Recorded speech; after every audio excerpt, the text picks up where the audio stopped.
first of 4 from Minute Maid Park in Houston. Let's look at the game time weather presented by the Santa Cruz Beach Boardwalk. Get to the beach. The admission-free boardwalk is now open daily. It is hot and humid outside, folks. Trust me, 92 degrees right now. It was high 90s today. Very, very humid. But of course, the roof is closed this time of year, so it is a very comfortable atmosphere to play in. And I would guess that the roof will probably be closed all 4 days. Hopefully. Let's look at the lineup tonight for the Oakland Athletics. It starts with Coco Crisp, then Jed Lowry, Josh Reddick, Danny Valencia back in there. Chris Davis will DH. Stephen Vogt, your catcher. Marcus Semien, Yonder Alonso, and Jake Smolinski will start against the right-hander, Doug Fister. And he's pitched well against the Athletics. He's had a couple of starts. He has 2 wins. The highlight probably for him, and that was back on June the 3rd, was getting 7 runs the first inning and went on to win that game. Jesse Hahn did not make it out of the first, but he also had an 18-pitch at bat with Marcus Semien at the plate, but he got through that, picked up the win. So basically in 12 2/3 innings, Bob Evans' crew has got 11 hits off him and only 1 run. So they'd like to do much better tonight.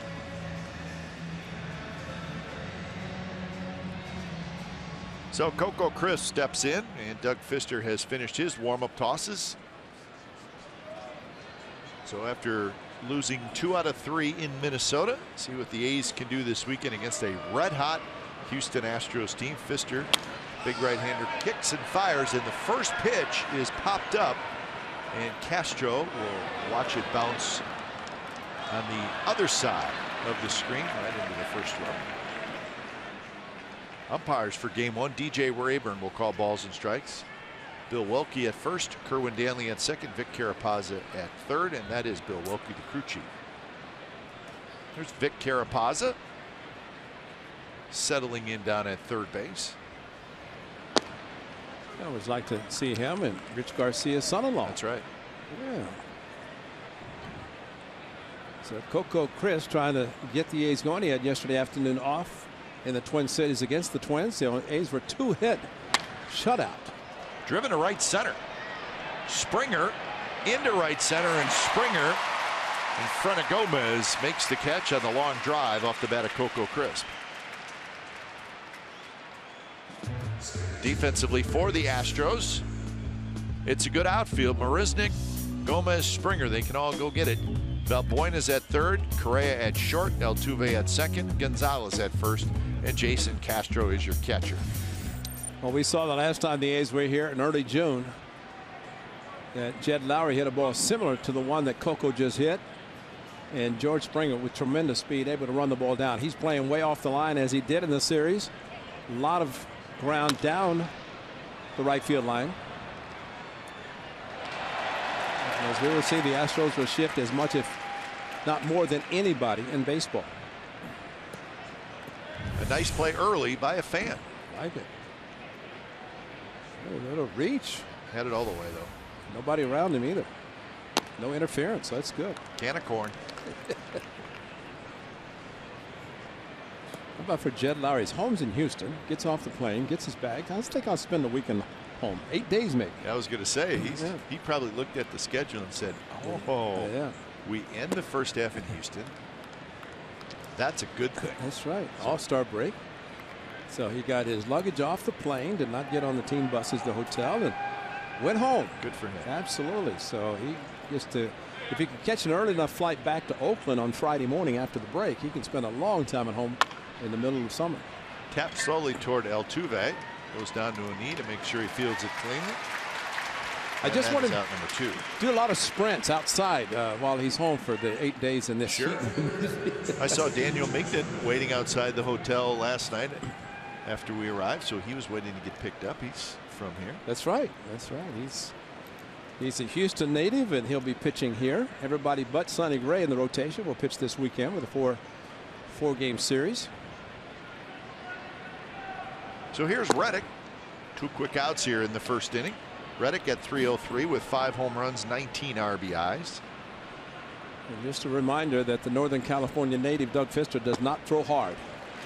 That's 87, 88, 89 tops for his fastball. He will use all of his pitches. He's a veteran. He knows how to pitch. He saw him several years ago with the Tigers on the Nationals, and Here he is with the Astros, and what a find for them. Average fastball velocity 86, 4th slowest in the majors. Jared Weaver's got to be at the top. He pitched a 3-hit shutout against the A's. Something to it. Yeah, Pfister has won twice. But Pfister's really having a nice year. Yeah. He struggled a little bit early, but he has settled in nicely. And shift to the right side with a lefty, and because of the lack of velocity, you're probably going to see a lot of shifting to the right side with the left-handed hitters. And really, it's not a negative for Pfister. He uses it as a positive. His height, 6'5", he's tall, downward plane, and he changes speeds very effectively. Pfister is 7-2 with a 3.09 ERA in his last 12 starts. This is his 17th start overall. So a little shaky early, but not anymore. Kind of sounds like the Astros team. That's right. Close pitch, 3-2. A little shaky early, but pretty darn good right now. So in April, an ERA of 5.5. That one's driven to center. Gomez comes in. Side retired. So a 3-up, 3-down inning for Doug Pfister. Bottom of the first coming up.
And here is their lineup. George Springer having a nice season. He's in the leadoff spot. And then Marwin Gonzalez, Jose Altuve leading the league in hitting at a .350 average. Carlos Correa, Carlos Gomez, Luis Valbuena, Evan Gattis. 4 home runs against the A's this year. And Jake Marisnick and Jason Castro round out the Astros starting lineup. And Rich Hill will be on the mound. His second start since returning from the disabled list. 8 wins on the season. A no decision in his last start. He left with a score of 2-2. He did pitch once against the Astros. George Springer was not leading off. It was Jose Altuve at the Coliseum. And he hit a 1-1 curveball for a home run. As confirmed, he was looking for it, got it, hit a solo home run. Springer looking for a fastball there on the first pitch. And a big swing and foul with that. I don't think George Springer is your prototypical leadoff hitter, although the Astros have played extremely well since he moved into the spot. Altuve down to the 3rd spot in the batting order. But very aggressive hitter. So a quick 0-2 to Springer. 19 home runs and 51 RBIs for George Springer. Showed our open the 6 strikeouts, 5 on fastballs, and these hitters are probably thinking one thing, and that's curveball. And so the more fastballs he throws, and Rich Hill actually said after his last start, it seemed that hitters, the Pirates who he faced, were looking for the curveball a lot more than what he threw, and as a result he had 5 strikeouts with the fastball and 3 fastballs to start this game.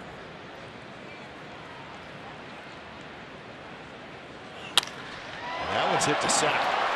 Coco's going back. Still going back. Tails Hill, he can't get it. Springer is going to round second. He's going to try for third, and he's going to make it with a head-first slide, and that's a leadoff triple in the bottom of the first.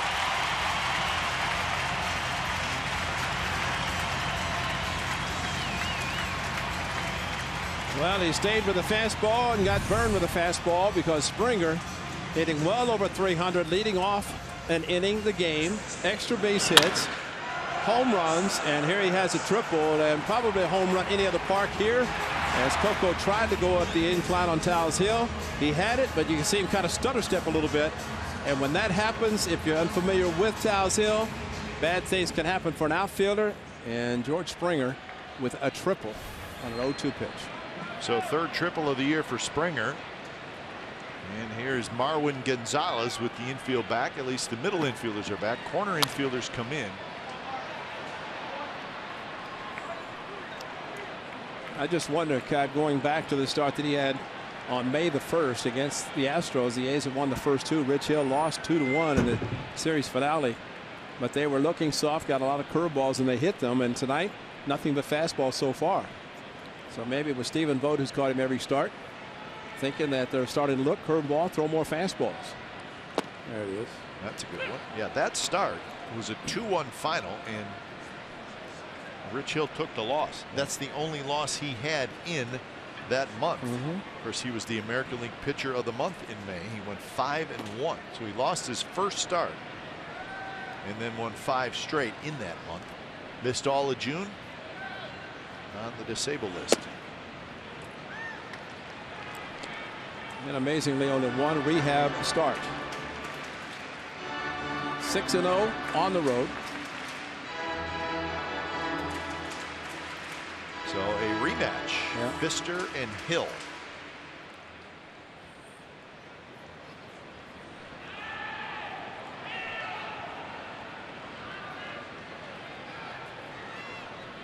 Jose Altuve will be next. Curve stays outside, and the count is even at 2-2. Gonzalez at 253, 6 home runs. He's a switch hitter.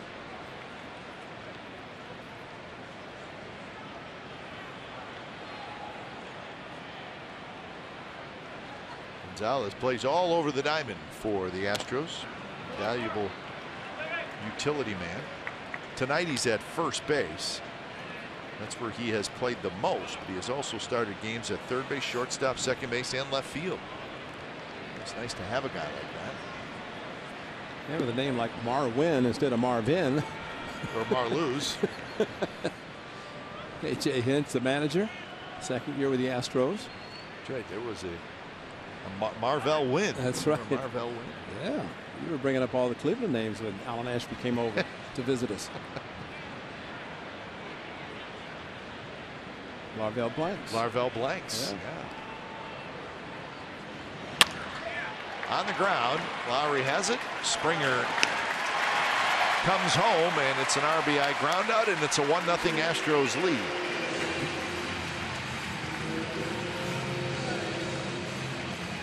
May 1st against the Astros, and this is Jose Altuve, a 1-1 curveball. Watch this swing. Think he didn't know it was coming. Looked for it and got it, but after that, really, he gave up just 2 runs, and he threw Altuve a curveball a little bit later in an inning in which he gave up the other run, and it contributed to the Astros run, and it was a curveball 3-2 right down the middle. But he headed to first base, called a ball, was a strike, and didn't help the A's. Altuve, good swing there, fouls it straight back. Altuve leading the league in hitting at 350. Terrific numbers. David Ortiz is second at 337. Bogart's third at 332. And spent a little time looking at the league leader pages in the American League. Obviously, Altuve all over it. But as you look at him and you see, guys having good years, and there are some guys having good years, but I'm telling you right now, Jose Altuve is a very legitimate MVP candidate. Absolutely. Yeah. As much as he is doing, and And really, the Astros' success revolves around him. Sure, Springer, Correa, Gaddis, and Pfister, the pitchers, but it's all this guy. He is first in the league in average, first in hits. Fastball inside. You can watch the finish by Rich Hill where he follows through, lifts the leg. It's the left leg, the groin injury that kept him out for the month. Curveball back door. Rolls it foul. Altuve is 5th in the league in runs scored, 4th in doubles, 1st in steals, 3rd in on-base percentage, and 7th in slugging. He's all over the board. That's MVP. Yep. Starting short, second baseman, the All-Star game in San Diego next Tuesday.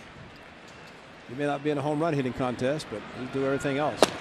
Become quite a player, but Hill gets him here on a fastball for the second out here in the bottom. You're going to see a swing where a hitter's looking fast, curveball, because Jose Altuve, watch this swing. He's sitting, and then last second he swung, and that's an indication that he's looking for something other than the fastball he got, because he's asking for the strike, and it was, but it's just that last instant where he swung. These hitters are smart. They know how they've been pitched. They know what a pitcher does to be successful, and Rich Hill has proven his curveball is one of the best in the game. Here's Carlos Correa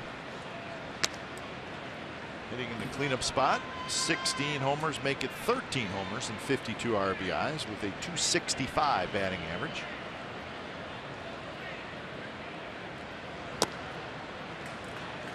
So Ray, you mentioned that Springer got moved into the leadoff spot, which was a big deal for the Astros. That was 40 games ago.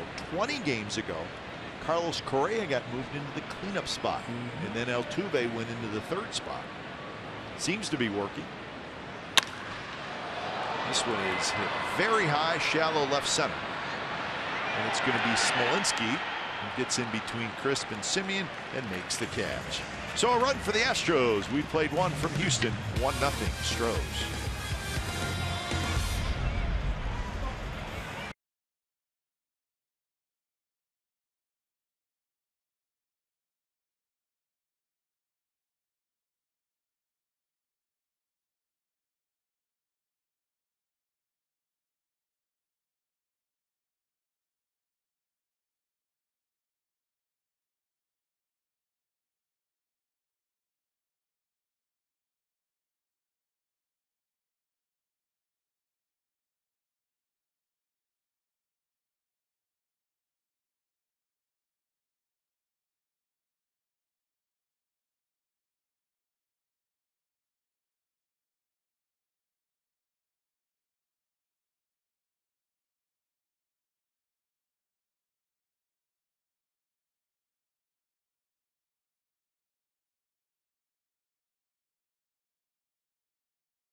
The game for Doug Fister twice. The A's were not very good against him, but the good thing about facing him, a little similarities to that of Irvin Santana yesterday, where he pitched a 2-hit shutout, and for the Athletics, 4 games to go before the break, try to win the series to finish the first half on a positive note, and that is always very important for the ball club. But I think if you face a guy already twice, and we've seen how hitters react when Rich Hill pitches against them multiple times, although he's had success when he's done that, but Astros seem to try to gear themselves to look soft. And they should do the same against Doug Fister because he's not overpowered. 2 good pitches to Valencia to jump ahead 0-2. Davis to follow, and then Vogt. And a broken bat and a base hit. On an 0-2 pitch, Valencia has a single.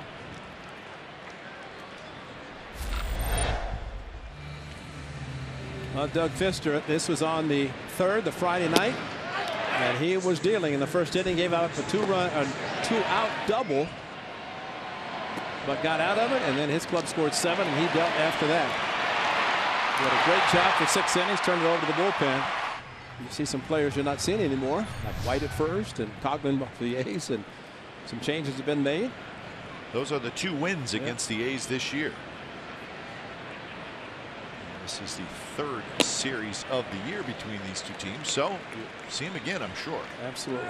A's are 2-4 against the Astros and 14-18 against the West for the season. A guy named Felix Hernandez, who's been on the disabled list for a while, is due to go out on rehab. So by the time the A's see the Mariners, he should be back. It's the old saying about not who you see, is when you see them and how they're playing, and certain pitchers. But the A's seeing Doug Fister, and I agree with you, Kite. A couple more series, they'll probably see him again, if not a couple more times. A's are 36-49 on the year, and they've lost 6 out of 7. Good pitch there, 1-2, right on the outside corner. A's are 19-23 on the road. There's a great example right there of the 2-seam fastball that starts outside. Hitters give up on it. It comes back. It's like a screwball. Fastball inside. Flip to right, and that'll fall for a hit. Springer dropped it momentarily. So another 2-strike hit for the A's, and they have 2 on and nobody out. You know, that should have been a read right there, that the ball was going to drop, because it was a fastball and it was jammed, and Springer, while he's a great outfielder, you know, he's not going to get to the ball, and considering he bobbled it as it took an erratic hop, Valencia could have been the 3rd. So opportunity for the A's as Stephen Vogt steps in, the All-Star, hitting .268 with 6 home runs and 24 runs batted in.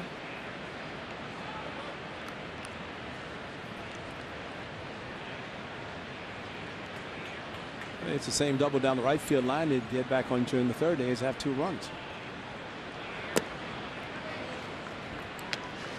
Vogt was 3 for 7 in the series against the Twins. The Chris Davis hit direction breakdown. The 26 to center field's impressive.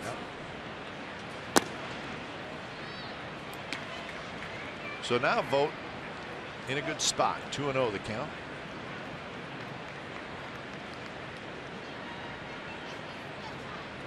And the A's would love to have a good offensive weekend here in Houston.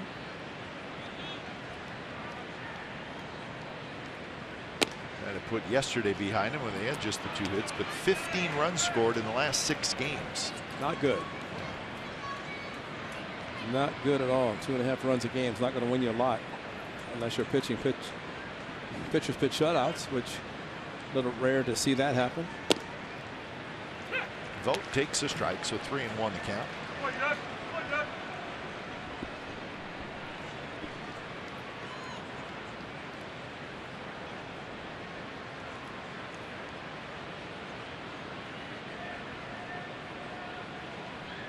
Three infielders on the right side, and the pitch to Vogt is a sinker that just missed low, and the A's have the bases loaded and nobody out. Yeah, just watching the approach by Stephen Vogt, it's almost like he was going to wait. And normally you see a hitter aggressively on that 3-1 pitch. Brent Strom, the pitching coach, and you know, you're aggressive on that, you can do nothing except roll over and hit a ground ball double play. So Vogt took it and loads the bases. So here's Simeon.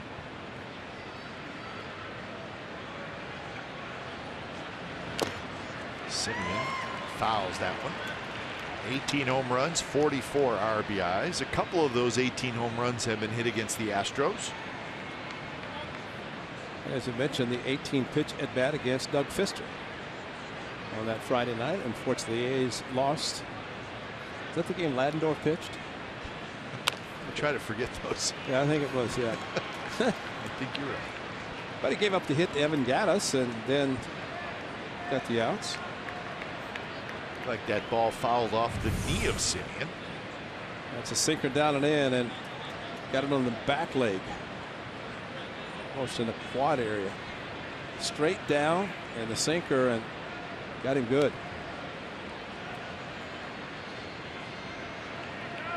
And let's check the right leg, and the ball was going straight down.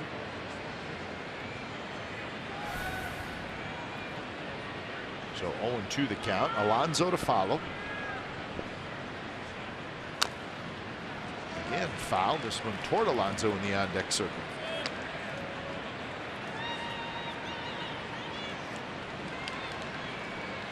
We'll stay in with a sinker, and of course Fister wants a ground ball. They would give up a run for a double play, and Semien would like to do more. Close pitch, 1-2.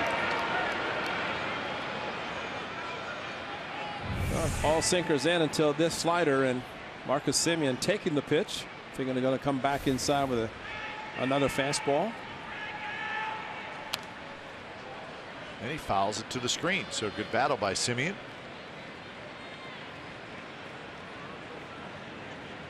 Marcus was 2 for 11 in the series in Minnesota with the home run.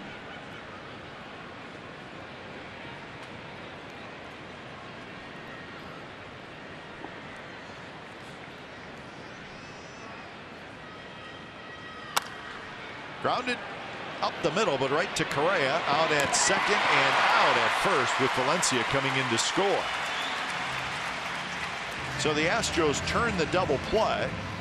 The A's get a run, and it's a 1-1 game. So no RBI for Semien. Well, I just wonder how much hitting the ball on his right leg affected getting down the line, because he has excellent speed, almost beat it out. But he also had to reach for the ball that was outside. Nice turn, 6-4-3, and today, without a runner able to go in hard, the second base makes a big difference. So here's Yonder Alonso.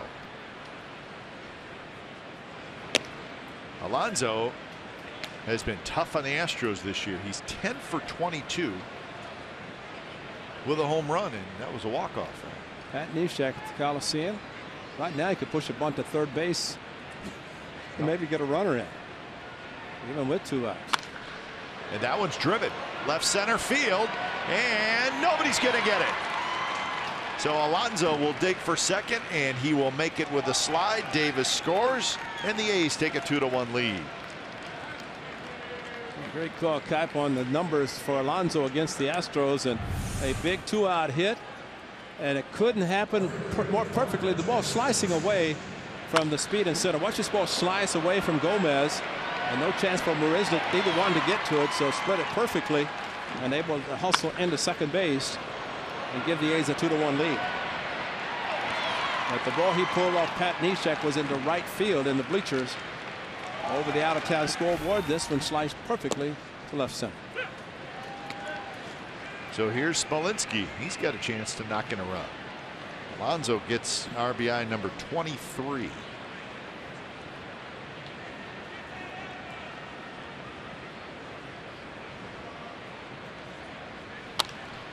Hit foul right side. Smolinski at 316, 4 homers, 16 RBIs. And it has happened a few times this year, but not a lot, where Smolinski gets a start against a right-handed pitcher. Really, it's a testament to how well he's been playing overall. And as we have talked about, when he starts against a lefty and then a righty comes in, he has shown equally that he could hit them as well, and so stays in the line. Correa charges, throws across to first in time, but the A's get 2 runs on 3 hits and a walk. Bottom of the second coming up. A's 2, Astros 1.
We talked about how hot the Astros are.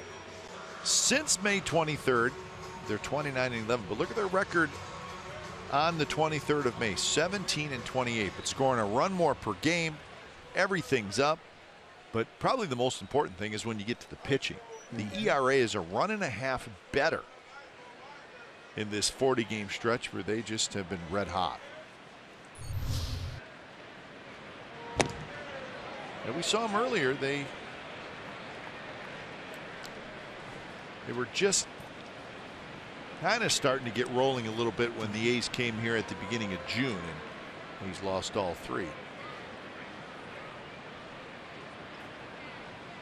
But even this guy, Carlos Gomez, remember, I mean, he wasn't even playing all the time, but now he's starting to play much better.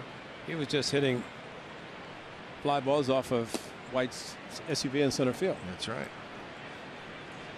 Maybe White took his Range Rover and went back to minor leagues. He did. But if this guy starts to play the way he can, boy, that makes the Astros very dangerous. Valencia gets the good hop and throws out Carlos Gomez, 1 out. It's a good point, Kai, because he's a center fielder. When you can move Marisnick to left field, that's saying something, because Marisnick is an outstanding center fielder, and he is playing left with Gomez, a natural center fielder, and he has played very well. And if he wants to play, he's good. He's aggressive, sometimes overly aggressive, but on a club that has as much fun as the Astros seem to have, he's perfect for them. Here's Luis Valbuena. 257, 11 homers, 32 RBIs. He had a big home run last night for the Astros in their win over the Seattle Mariners. A 2-run shot in the 8th inning that broke the tie. 96-mile-an-hour fastball.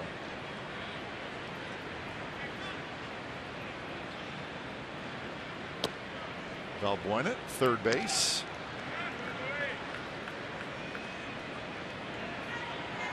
Valbuena, not a guy who hits for a very high average, but he does have good power. But this year, 257, and for him, 257 is pretty good. He's a dangerous hitter.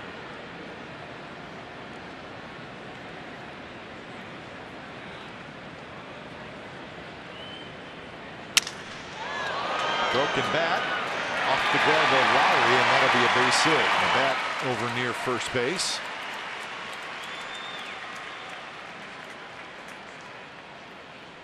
And Alonso checks it out.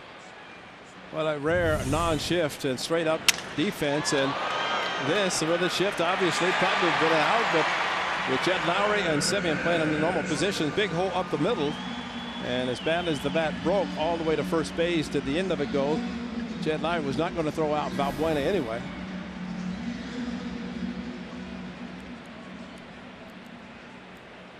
So that'll bring up the DH Evan Gattis.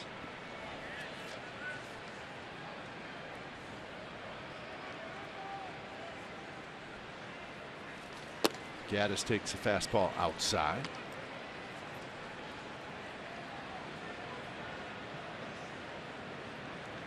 Well, we know that Chris Young with the A's is very strong. Evan Gattis looks strong, and he is strong.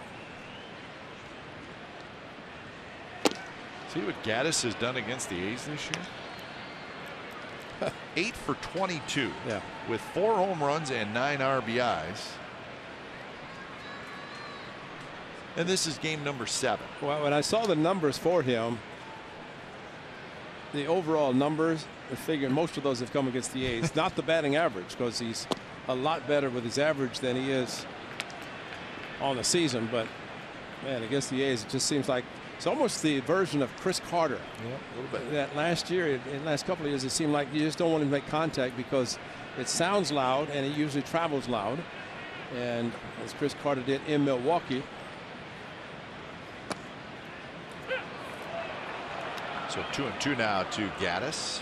See, that's a curve I'm glad they called, because look how much this play crosses the plate from the outside to the inside. And while it looked like Stephen Vogt might have caught it off the plate, it still has to cross the plate to get where he caught it.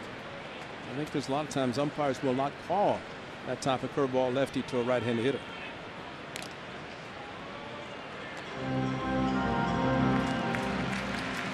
Marisnick to follow here in the bottom of the second. Astros are 46-39 on the year, and they trail the Rangers by 6.5 games in the West. So they've dug into that Rangers lead a little bit lately. Gaddis swings and misses, and that's the second strikeout for Rich Hill. First one with the curveball. Struck out Altuve on a good fastball. This curveball took something off and fooling the big man badly. And no stride, and Evan Gaddis, while he might have recognized the pitch, he definitely was fooled on the slowness of the curveball. Way out in front, and that's a great pitch by Rich Hill. So with 2 outs, here's Marisnick. Marisnick with a big swing and a miss. Astros are 19-16 against the AL West, but the interesting numbers there are they're 1-9 against the Rangers. Yeah, they can't beat the Rangers. I know Brent Strom said last time A's were in Houston, he says, how do the A's do it against you? The Rangers said, and they went down there after they swept the Athletics, and he said, we can't beat them, whether in their park or here. Well, that's got to be frustrating. Yeah. They're 8-1 against the Angels, so it's just the exact opposite against the Angels. But the 1-9 against the Rangers is what jumps out, because that's the team you're chasing. And they have 9 more games against them. Yeah, that's the biggest thing that they have to worry about. But eventually, you figure they're going to figure out something. But if they don't, they're going to have a tough time catching. Mariners 9.5 back, and then the A's and the Angels. Angels won earlier today in St. Petersburg. There's a strike in the inside corner, 0-2. I think a lot of times, Cap, you can look at a pitcher who is primarily a 2-pitch pitcher. We talk about Ryan Madson, essentially a fastball changeup. Rich Hill's fastball curveball. While he changes the velocity on his curveball, and he's going to throw one right here. And you know, from a hitter standpoint, you kind of guess, and if you guess correctly, can you hit it?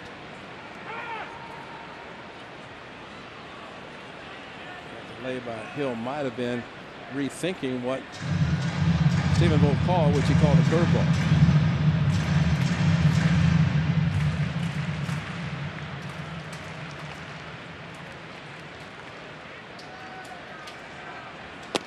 And there is the curve, catches the outside corner, strike 3 called. So a couple of strikeouts in the inning for Rich Hill, and we're headed to the third. 2-1 A's lead.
CSN California is brought to you by AAA. Get a free A's cap with a new AAA membership. Visit a participating AAA branch by August 30th.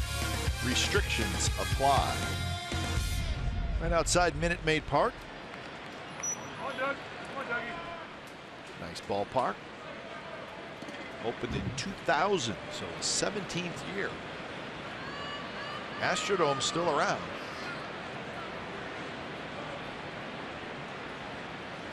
But not the home of the Astros anymore. Let's just see some of the photographs out in the hall behind us where he had one of Jimmy Wynn, Mike Cuellar, and Rusty Staub. All ended up with different clubs, but they were the Astros All-Stars in '67. They had some good players.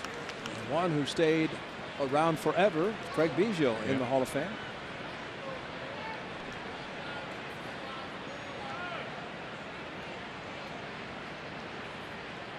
(2-0) to Coco Crisp. This ballpark built on top of the old Union Station of the railroads.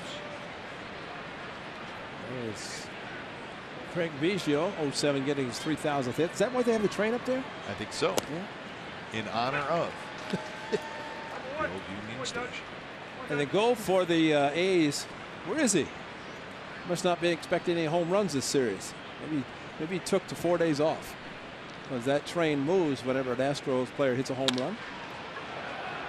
Center field where Gomez waits. Coco's retired. So they said his name's Bobby Dynamite. Yeah, Bobby Dynamite is the conductor that sits up in that train. And when there's not a home run hit, he just sits there. He's usually on his phone. So he's probably charging his phone right now.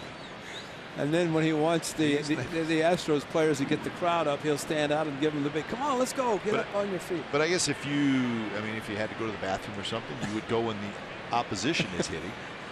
He'll be back up there when the Astros come to bat. Bobby Dynamite. Not sure why they call him Bobby Dynamite. That's his name. But maybe he looked at the stats for Rich Hill and said, I'm not going to be active tonight. So let's hope that's the case. Altuve has it. So Lowry has grounded out to second base twice. Well, at the old Astrodome, I remember this, and it always made me laugh. They had a guy dressed in a general's outfit, right? And full, like, he looked real. And he stood in one section, and that was called general admission. That's good. Am I right? That's good knowledge, man. That is great. So he would stand there dressed up like a general. I mean, and he looked like the real deal. It could have been the 1800s. And his section was general admission. That's good. I don't think he's here in this ballpark. I don't think he made the move over. That's probably not. Reddick hits one high and deep to center field, but all kinds of room out there. You see the 436 sign in deep center field. So a long out by Reddick and nothing for the A's.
On the 15th from 5:05 to 7:05 p.m. before the A's tastes the Toronto Blue Jays. Each special ticket includes 2 pours, a commemorative Pilsner glass, and a game ticket. Brewers scheduled to appear include Ballast Point, Drake's, Firestone Walker, Lagunitas, and more. Go to athletics.com/craftbeerfest to purchase tickets. I think there'll be a few people there. Oh, yeah. Just like those out here are going to be coming to Oakland and enjoying the beer fest. Jason Castro will enjoy Oakland when they come back, since he's from Castro Valley. Always does, I would imagine. Yes, he does.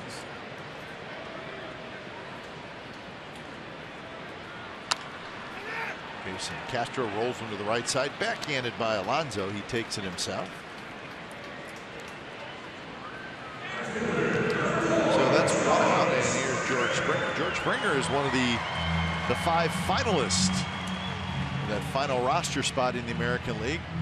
And those are the candidates in the American League: Springer, Saunders, Pedroia, Longoria, Kinsler, and then in the National League, Giants, Brandon Belton, Braun, and Lamb, and Marte, and Story. Now you vote up until tomorrow afternoon, and then whoever has the most votes, each team or each roster gets 1 more guy. And right now, the updated voting, Michael Saunders leads in the American League, and George Springer is 2nd. And in the National League, Starling Marte is 1st with a slight lead over Brandon Belt from the Giants. So there's still plenty of time to vote. Pick the guy you think should be an all-star. It's at 1 p.m. Pacific. I think it is, because I wanted to say I saw 3 p.m. here. Okay. So that would be 1 p.m. 1 p.m. Pacific tomorrow. So if you see any of those 10 you want to vote for. Yeah. They're pushing George Springer hard here in Houston, as they should. He's a terrific young player, so he's got a shot. Michael Saunders really having a great year for the Blue Jays. Don't know if anybody saw that coming. So he's been a decent player. He's injured when the A's were in Toronto, but the one thing, Kite, someone said, you're not going to beat Canada. You got the whole country voted for one guy. That's true. If that's the case. 0-2 fastball. Springer strikes out.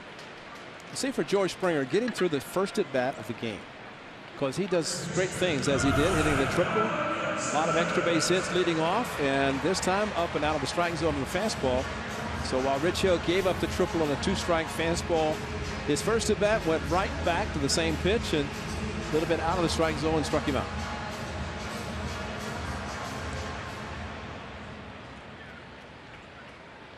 So 2 quick outs. Here's Marwin Gonzalez, who the RBI ground out in the first inning. Okay, I'm going to ask you. I know that in the press dining room you saw a lot of scouts, right? Yeah. A whole bunch. They've been following the A's almost like it's postseason. I don't know why. They have been around, and saw them in Oakland. Trade deadline's not until August 1st. See, it's August 1st this year, because July 31st is a Sunday. So it's actually the afternoon of August 1st. I guess they didn't want the trade deadline to be on Sunday, because then there'd be day games, and the trade deadline would be going on during the games, which makes sense. You're a wealth of knowledge tonight. You got the general. Yeah, I know where I got that from. General, and then you come to Houston and August 1st. Nothing else to do. Stay inside and air conditioning. Well, when I see that, I always look to see where we're at, because I mean, the trade deadline, it's a big deal in baseball, and if you're involved, you like to see who's going where. So where we'll be in Anaheim, an off day in Anaheim.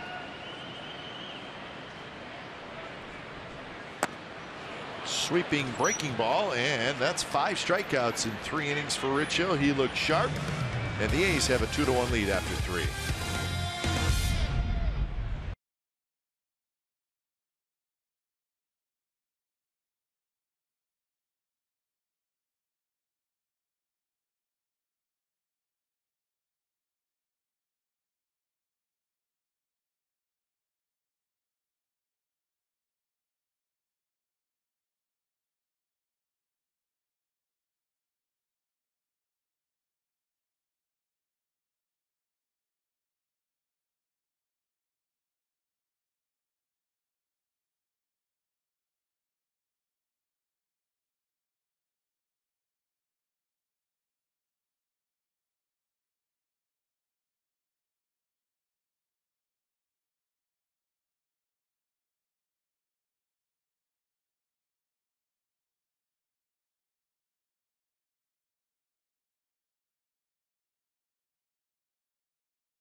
Baseball on CSN California is brought to you by your Bay Area Hyundai dealers. Great deals on amazing cars are going on now at your Hyundai dealer.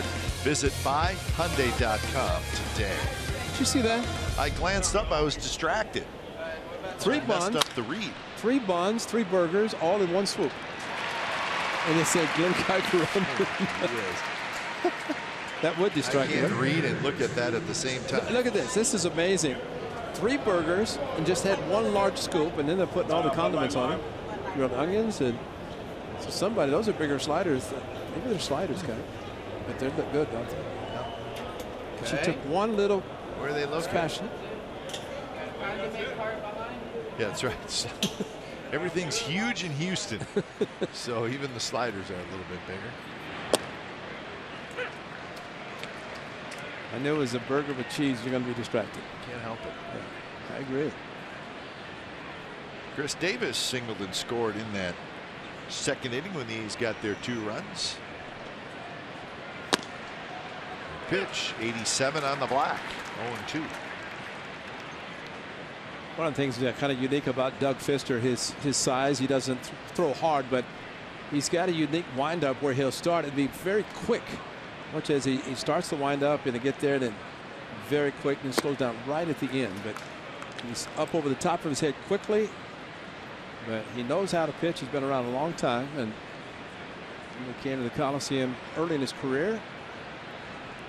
I want to say he made his major league debut at the Coliseum. Remember all those fans down in the right field corner had fists? That's right. Yeah. Big fists. Tough play for Valbuena. Handles that hop and throws out Davis. Well, Doug Fister will be a free agent at the end of this year, so this is an important year for him. Well, the way the Astros seem to be looking, as a lot of clubs looking for frontline pitching, he may have found a home here. They may have been talking to him before he has a chance to get to free agency. Yeah, he's had a nice career. He's still only 32 years old, so he's got some years left. Yeah, he's with the Mariners when he came to Coliseum, as you mentioned, his debut. Yeah, he signed I mean, he was a free agent this past year as well. And he was, there's always that small group of guys where they're out there a little bit longer than you think, and he was probably looking for a multi-year deal. He ended up taking a 1-year, $7 million deal from the Astros. Probably thinking I pitch well and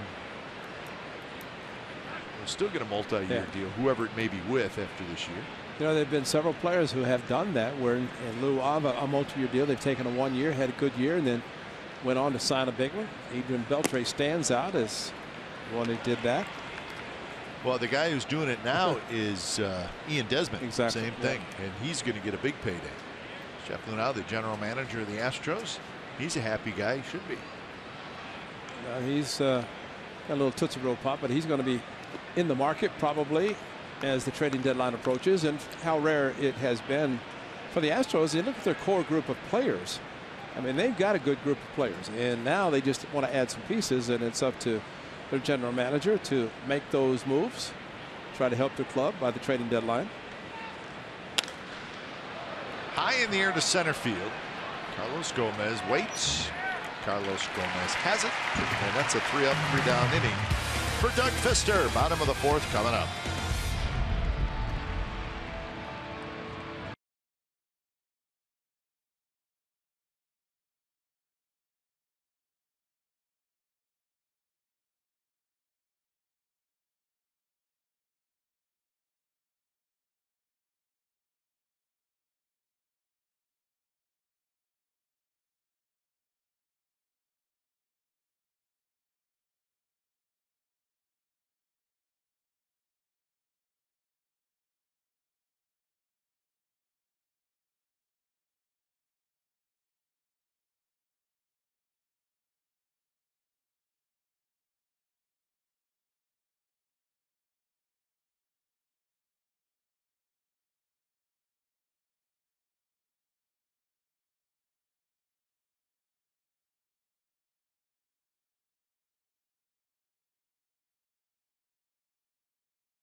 5K on Sunday, July the 17th. The race starts on the field at the Coliseum and finishes with a post-race celebration in the parking lot. All participants receive a technical race t-shirt, a ticket to that day's game, and a complimentary parking pass. How about that? Get complimentary parking on top of it. That's with a portion of proceeds benefiting the A's Community Fund. Run to athletics.com/playball5K to register.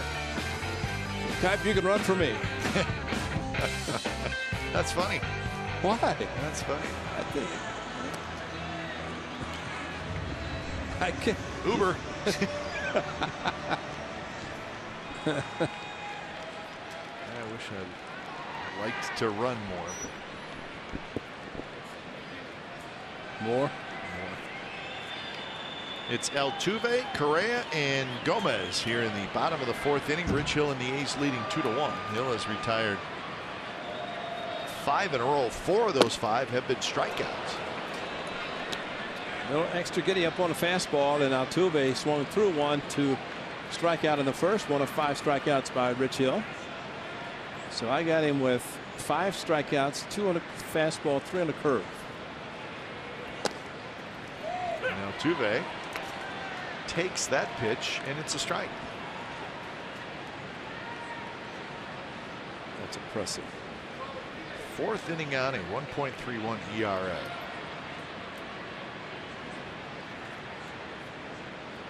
That curve stays outside.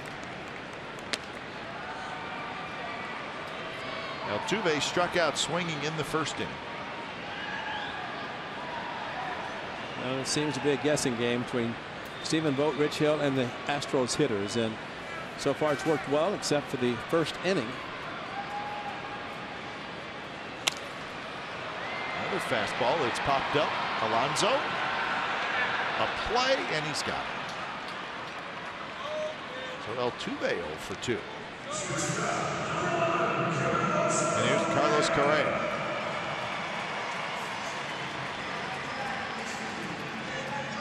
You get a foul ball that stays in play with Altuve, you better catch it. And of course, hit it the right man with Alonso at first.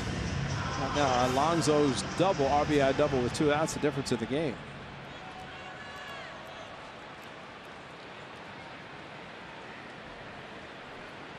Correa had a fly ball to left field, and the first pitch misses badly.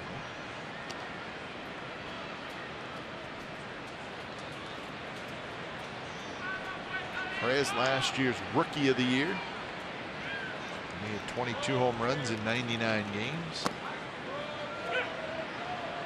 And now the Astros cleanup hitter. Still just 21 years old. He'll be 22 in September. Look at the shoes. You're seeing more and more guys wearing more of, not quite the real high top like you see in basketball, but higher tops than in baseball that you normally see. And Alonso's going to get back there. Yeah, almost in between a high top and a regular shoe. I say that because I was watching the Indians game the other night, and it was a Salazar, the pitcher, had the high stirrup socks and with the high top shoes. So I mean, it's not a bad idea to protect the ankles because it makes a little bit tighter fit around the ankles than the lower typical baseball spikes. Then since guys don't wrap their ankles, maybe that adds a little bit added protection. That's a traditional lower spike, but seeing a few more high tops, which I think anything you can do to help yourself, especially if you're active and you're running around, you take a chance of spraining an ankle or something, and whatever works. Carlos Gomez grounded out to 3rd. His first at bat. Big swing and a miss.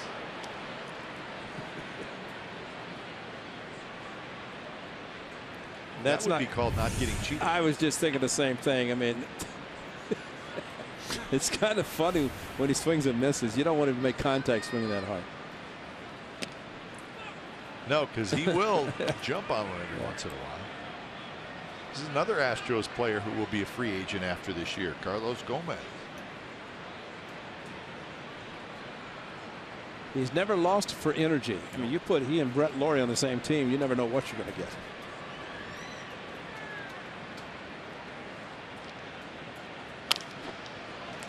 Ooh. Somebody in his dugout got it.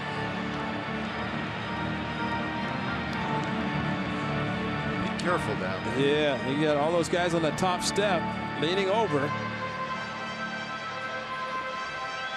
That rail is there to protect you. Cover up, Sonny. I was going to say. Sonny covered up his nose. He better wear a mask.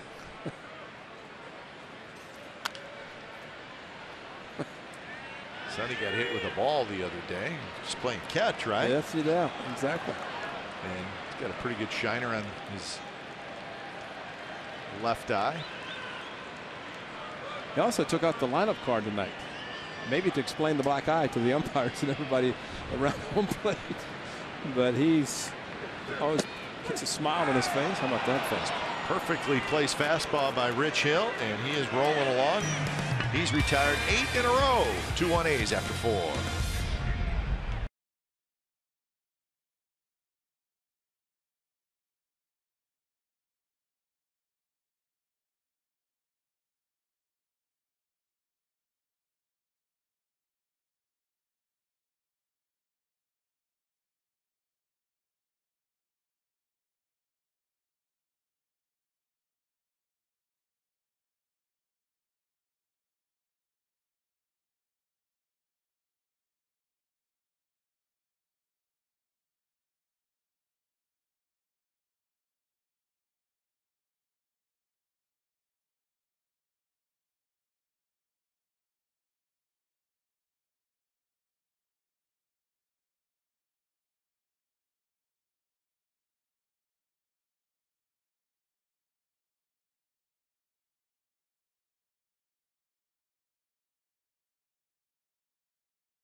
Sports Service delivers everything you have come to expect and more. Watch every out-of-market game live in HD on over 400 supported devices. Includes a free subscription to AdVet Premium, the #1 app for live baseball. Blackout and other restrictions apply. You can visit MLB.tv for details. 1-0 to Simeon, followed by Alonso and Smolinski. The gentleman we showed, clearly our favorite fan here at Minute Maid Park. You know why. Oh, yeah, you know why. A's cap and jersey? Yep. Broken bat, grounder to third. Valbuena throws a little off, but Gonzalez stays with it. Time now for the forward right choice. How about Yonder Alonso? 2 out. Yonder, as my partner says, been hitting the Astros very well this year. And how about this slicing double into the left center field alley, scoring Chris Davis. And that is the difference. 2 runs in the second for the Athletics after the Astros scored their run in the first. So stay hot, Alonso. 11 for 23 now against the Astros this year. First pitch, called a strike. Looked like it was a little high.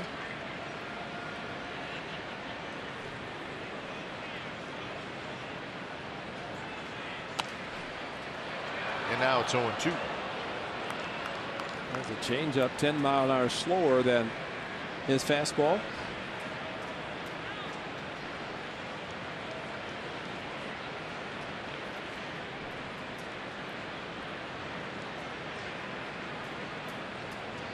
Big shift on the infield and a huge shift in the outfield. Play to pull in the infield, hit the other way in the outfield. That's probably as much of a, what do you want to call it, a double shift? Yeah, double, yeah.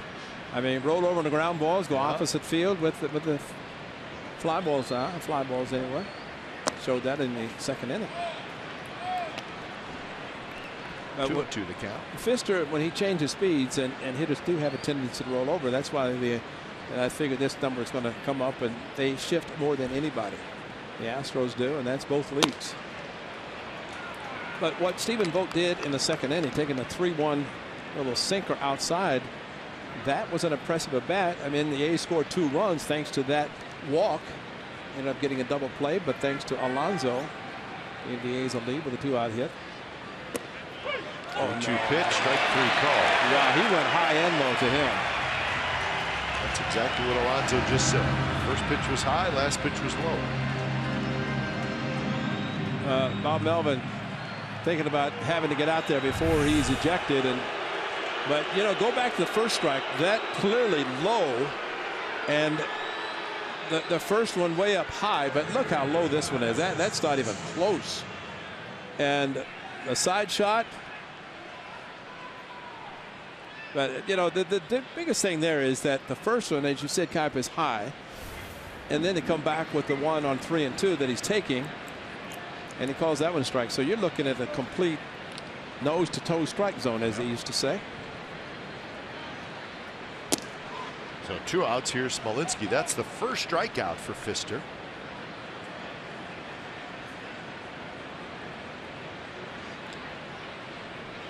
And Alonso, he's not a guy who really argues a lot. So for him to be that animated, and obviously by the replays, he had a pretty good argument. And probably worse than that, he didn't say anything about the first one called, which was the high strike. And they figure, okay, if that's your strike zone, okay, I'll accept it, but then don't call the low one too.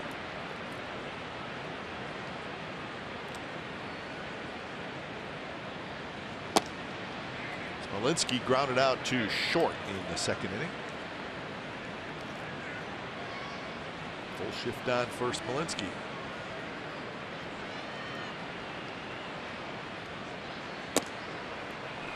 And the 3-1 pitch is high.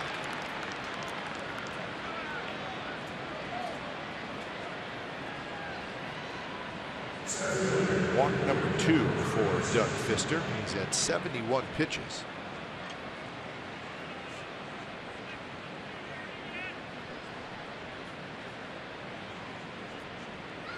And Pfister was ready to go. He was leaning in, right. Put on the rubber, give me the sign. Yeah. Coco, not quite ready yet.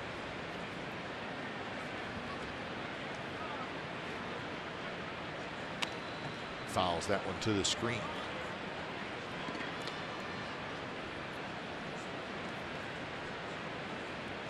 After a 9-pitch third inning, after a long second inning.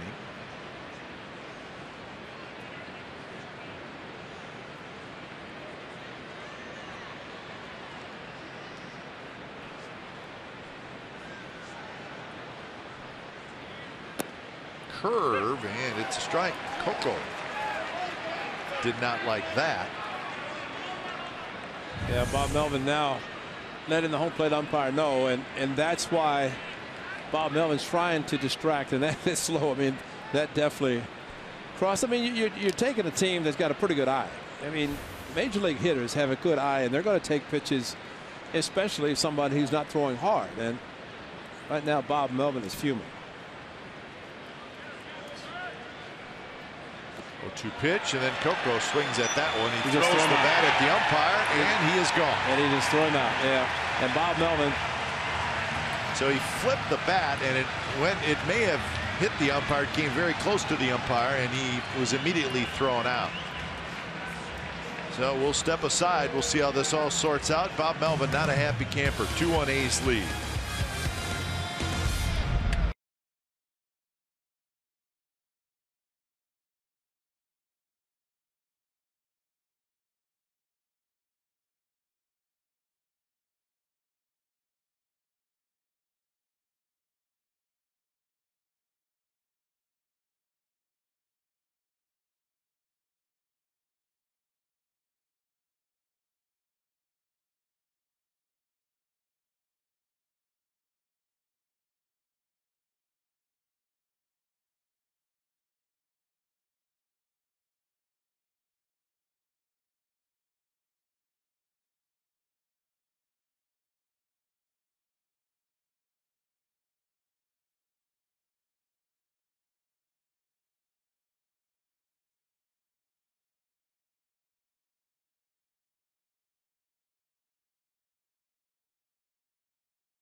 Crisp, who was tossed out of the game, and this is why.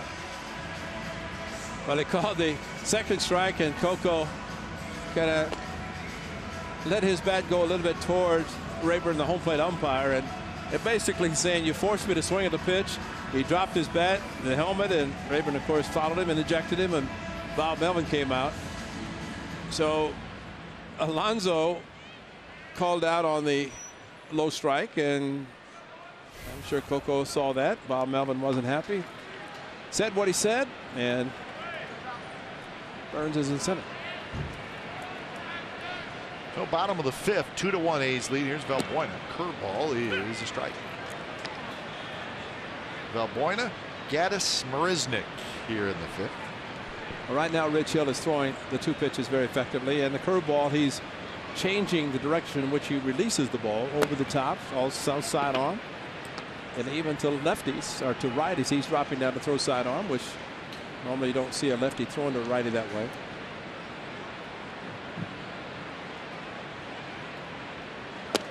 That curve stays inside. Valbuena singled in the second inning.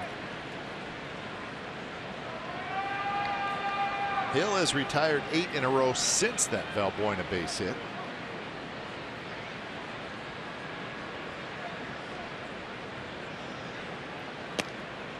That one stays inside again, so 3-1 the count. No walks and 6 strikeouts for Hill.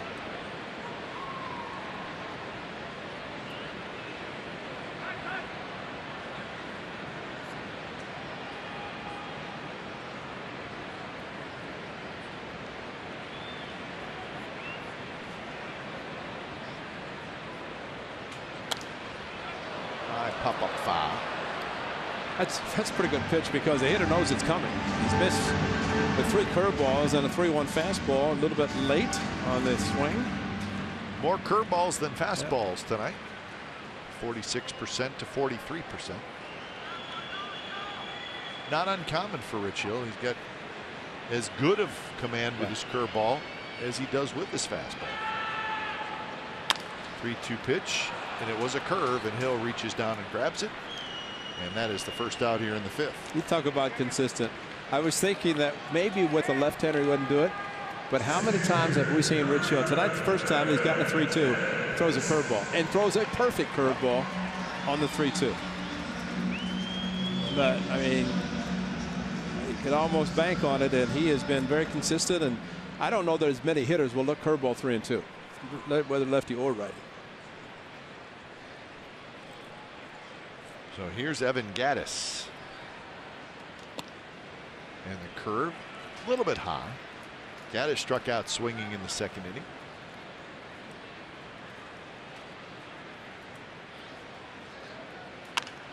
That one hit toward Valencia. Handles a very tough hop.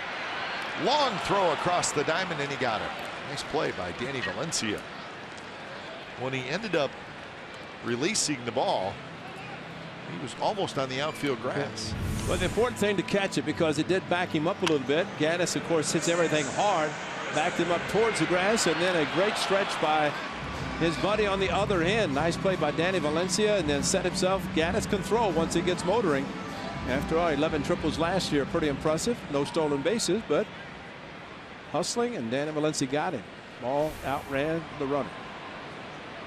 Usually does. It usually did. Isn't it amazing how close they seem so much, and but the ball is there usually just a fraction before. So that'll bring up Marisnick. First pitch curve for a strike. Marisnick struck out looking in the second inning. He got the curveball, couldn't believe it. It went back door and froze him. Drops down on that pitch and throws a fastball, but it's inside.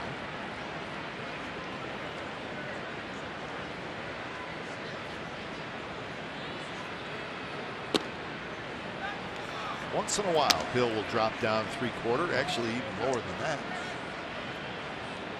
And again, we've seen a lot of guys who do have the sidearm. They will not drop down, even more so to the opposite hitter. In this case, left-hander to the right-hander, but Rich Hill not opposed to doing it, and he does it quite well. 2-2 the count.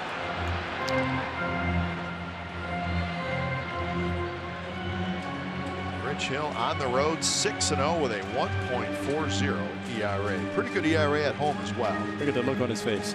That's right. I wouldn't want to face him. That's the, I'm going to throw you a curveball. And you're going to take it and not be able to hit it very aggressively. Hooked foul. Not a real big crowd tonight here at Minute Maid. Thursday night. It's a good look at the view from center field. And that one reached for and lined to center for a hit. So that is hit number 3. Took a little too much off that curveball to hit it to center field. It allowed Marisnick, who struck out on a similar pitch his first at bat, stayed back and served it out into center.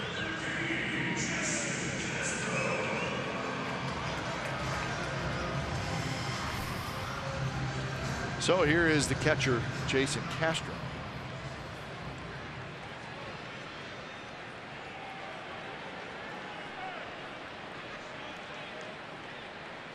Castro grounded out to Alonso at first. And pitch called a strike.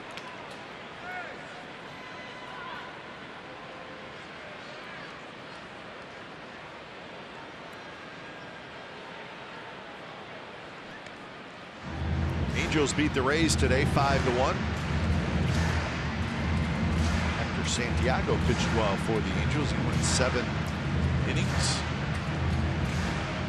Pick up his 6th win. So the Angels take 2 out of 3 from the Rays down in Florida. Now the Rays are scuffling. They've lost 7 out of 8 now. 17 games under 500. Well, and because of that, they've got some pitchers. Matt Moore has been listed, as well as Jake Odorizzi, a couple of starting pitchers to have various clubs looking at them, figuring the Rays might be sellers. I mean, they seem to be the type of organization that develops pitchers. So for them to trade, it's not a big deal for them. Well, what makes their pitchers so attractive is none of them are free agents after this year. That's right. They're all controllable, meaning you would have them for 2-3 years. Matt Moore's got a very long contract. Yeah. So they would, if they decide to make those trades, they would be able to get a pretty good haul for the young pitchers. Yeah, those contracts team friendly. Yeah. So you're right. And that would transfer to the new team if they're traded. The Angels will now head to Baltimore. They will spend the weekend at Camden Yards. I think Madison Bumgarner said it best when I was talking to him. He said, hey, I knew when I signed my contract it was going to be good for the team, especially if I did well. And he's done well, and he'll make up for it when he becomes a free agent under 30. Yeah. But you appreciate guys who sign the contracts and they stick with them.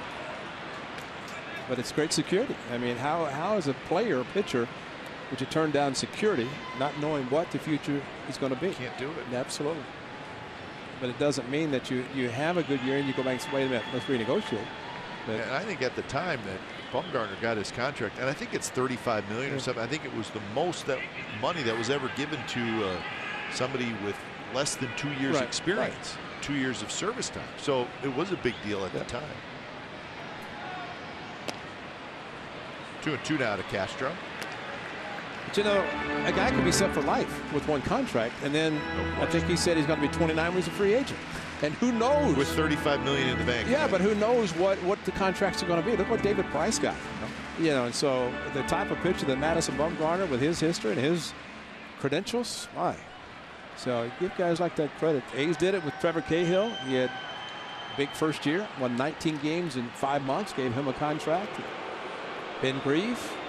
And you try to lock them up, but boy, you cannot fault the players for taking the contracts. I would too. I mean, it'd be a great one to take. Yep. But if you're in the market to trade, then you look at guys like that who have the contracts, or like you said, have a controllable future, near future. Strike 3 called. Castro knew it with a 90-mile-an-hour fastball. 7 strikeouts for Rich Hill. He's been sharp so far. 2 1-A's after 5.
A's Insider Podcast is live on CSNCalifornia.com. Log on each week as our A's Insider Joe Stiglitz talks baseball with players, coaches, special guests, and more. This week, Joe's guest is A's third baseman Danny Valencia. That's a brand new podcast, so check it out. It's very good. A's Insider Podcast with Joe Stiglitz.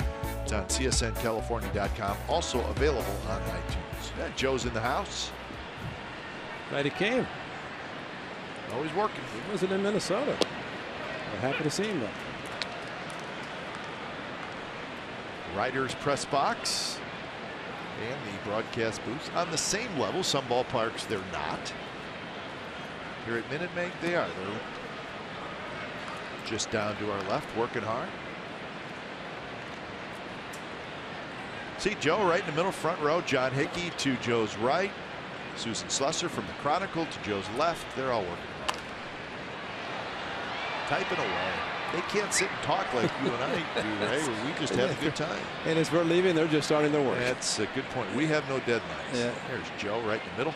See, they're writing right now what they learned before the game. And now they do the game story. And they're also keeping score, yeah. So they're trying to write and keep an eye on the game. So not an easy job. And unfortunately, if there's a ball hit their way, they're concentrating so much they might get hit in an open press box. Well, what happens is they're protected by their computers, but if their computer gets broken, then they're in big trouble. Exactly.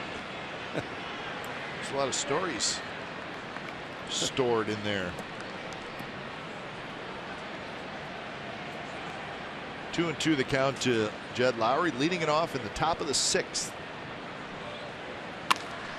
He lines that one to left field. Marisnik, a couple steps to his left, he grabs it.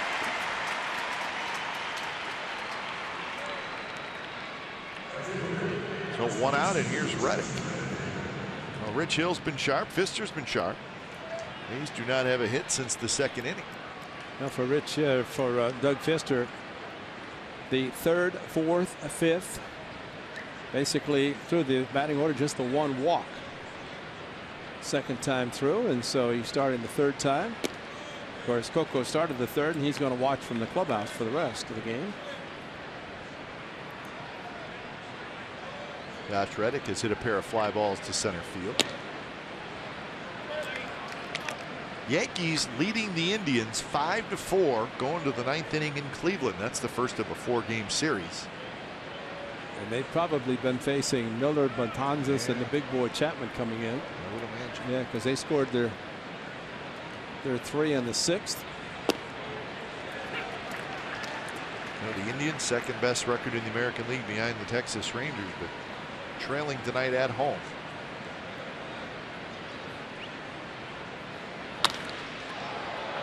Another drive to center. This one will stay in the ballpark. Gomez gets rid of a little garbage and then makes the 17th annual A's Root Beer Float Day, supported in part by Duxom Dryers Ice Cream, Whole Foods Market, and Zelia, is set for Tuesday, July the 19th, with proceeds again benefiting JDRF. Among this year's guest scoopers are A's outfielder Sam Folder and Alexi Melvin. That's the daughter of Bob Melvin, who both have type 1 diabetes, along with other A's players, coaches, and local celebrities. Fans in attendance will be served refreshing root beer floats for $3 each, and sugar-free floats will be available. Admission is free with a game ticket. Skipper will be out there with his daughter Lexi. I know that that's a common thread to see at the Root Beer Float Day. Always fun. What did Gomez drop before he caught that ball? That's a very good question. We'd like to know. It looked like a candy wrapper or something. So Valencia is retired, and Pfister has a 3-up, 3-down inning. Bottom of the 6th coming up. It's the A's 2 and the Astros 1.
'24th of this year, George Springer hits a triple and a grand slam in the first inning. How about that? He became the first player in the modern era, that's since 1900, to hit a grand slam and a triple in the first inning of a game.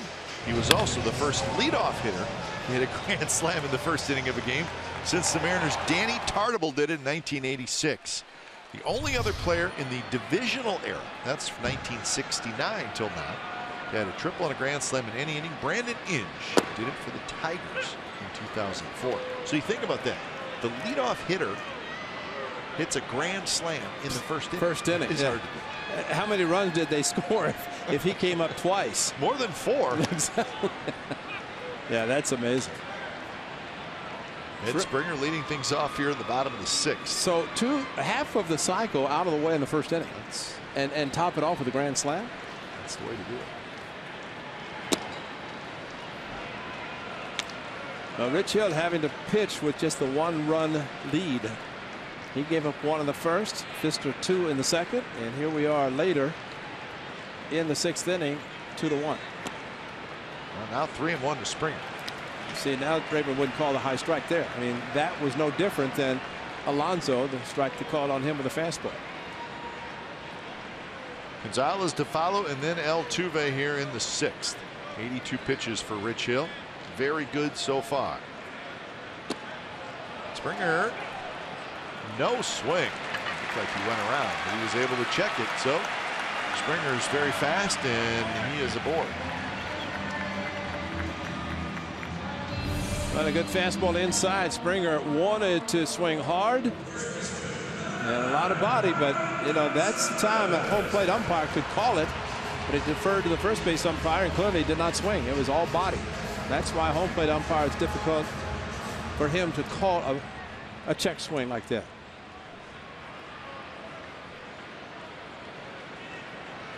There's Gonzalez, who has grounded out, picked up an RBI. That was in the first inning, and then struck out in the 3rd. Springer has 6 steals on the year. The Astros lead the American League in stolen bases. They have 64. They're 8th in the league in runs scored.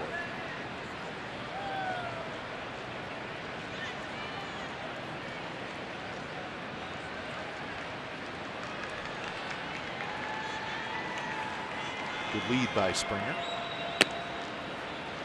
Interesting, they have the most walks in the American League and the most strikeouts in the American League. Well, they're talking about trying to maybe get a hitter who could hit for an average and actually hit the ball, because it's either strikeouts or home runs, or, as you mentioned, walks. And you know, they hit the long ball, but to strike out as much as they do is not something you want to see for a winning club.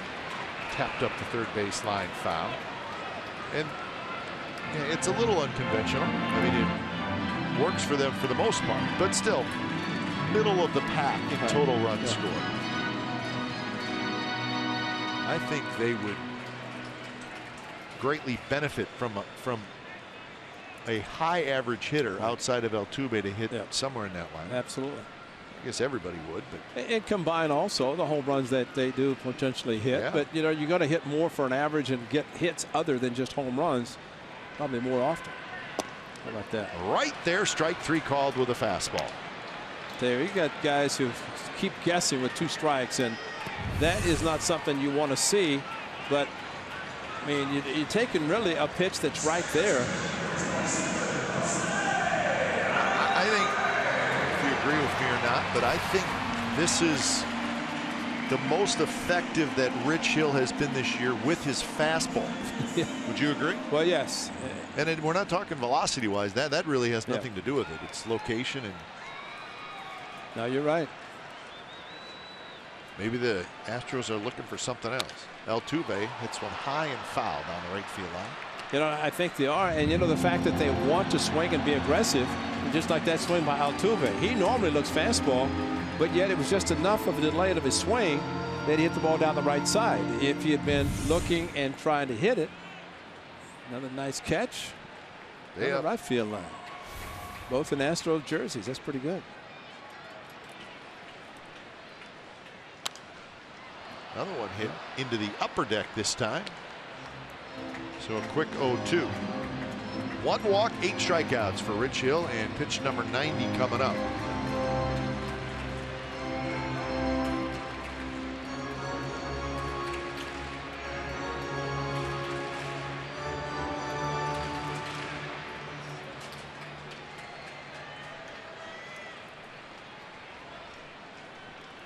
Swing and a miss. He struck him out with a fastball. 90 miles an hour, and maybe just a little bit up. Altuve does not strike out a lot, and he has struck out twice tonight. Well, this is 9. They got 9 strikeouts. Is that right? Yep. 6 fastball, 3 on a curveball. So there's your difference. And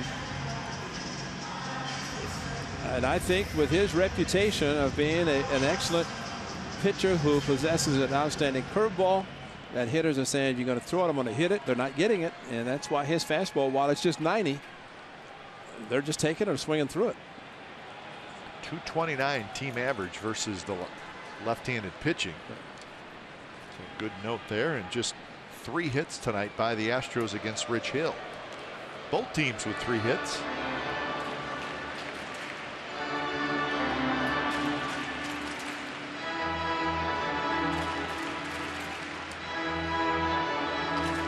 Correa, a fly ball to left field and a pop out to first.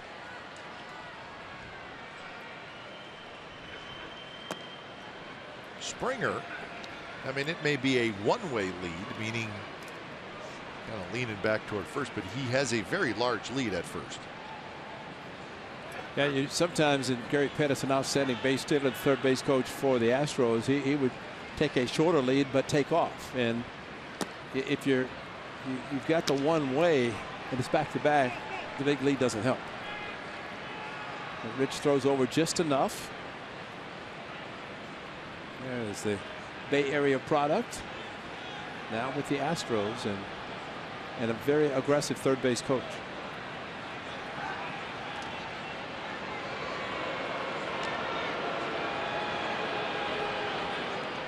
See, I think Alonso's doing a good job keeping Springer close by talking to him. Sure. You know, just have a conversation and say, don't leave yet. Let's continue. Yeah, just talk kind of soft, so if he gets too far off, he can't hear you. So.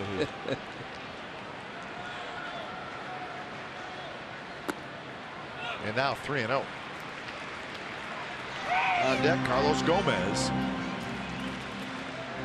Well, be careful here, and the old saying about predictability, 3-0 fastball is the most predictable. Bob Melvin knows it. A.J. Hinch knows it. If Carrera's got the green light, he'll know it. So maybe it'll take a little bit off the fastball if he throws it 3-0 and he swings.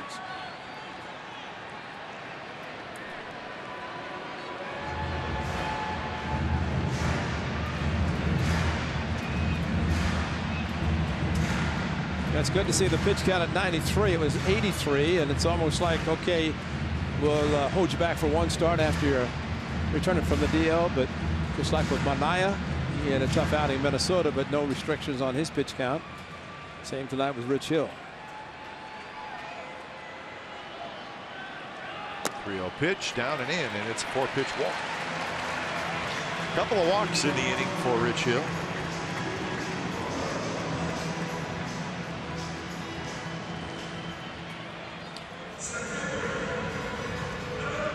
So here's Carlos Gomez.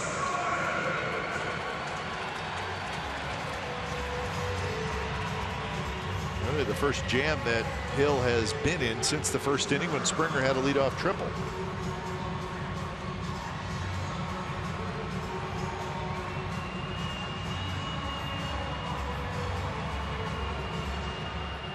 Watching Gomez eat the candy bar in the dugout, maybe when he threw the wrapper before he caught the last fly ball, maybe he hadn't finished his candy bar and had finished it in center field and just discarded his wrapper.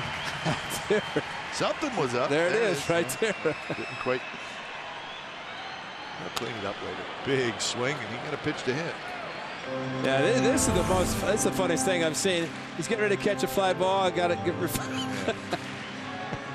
Hey, how about catching a fly ball and littering at the same time? Yeah, that's hard to do. Yeah. The first time in the modern era. And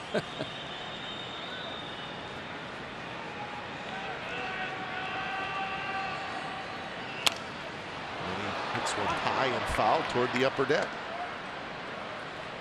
So Rich Hill jumps ahead of Carlos Gomez, 0-2. Well, Gonzalez took strike 3 of the fastball. Altuve swung through a fastball last at bat. There was a fastball that Gomez took for strike 3 on a 2-2. Fastball up out over the plate. Probably not where Rich Hill wanted it. No. But the smile to Rich Hill. But aggressive as always, hard swing as always, even with 2 strikes. And that's the scary thing, because while a hitter can swing hard, even if he doesn't hit it solidly, he could get jammed. And that one bounced foul. Yeah, and Carlos Gomez, you've seen the swing now, so he sort of covers all areas of the plate.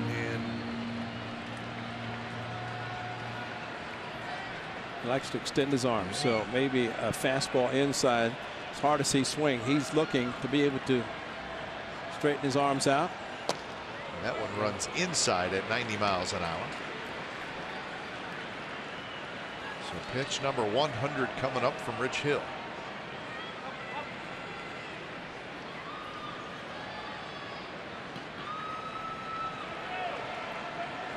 Lots of speed on the bases. Yeah, runner at second, multiple signs for Stephen Vogt to give to his pitcher.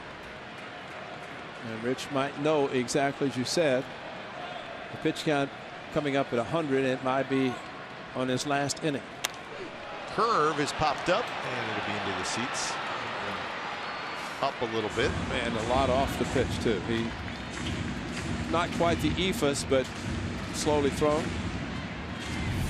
Kind of planted his foot and then threw a slower variety of the curveball.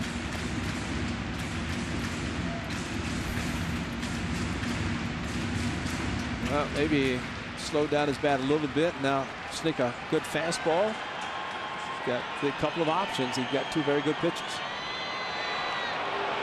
Springer hops back to second base.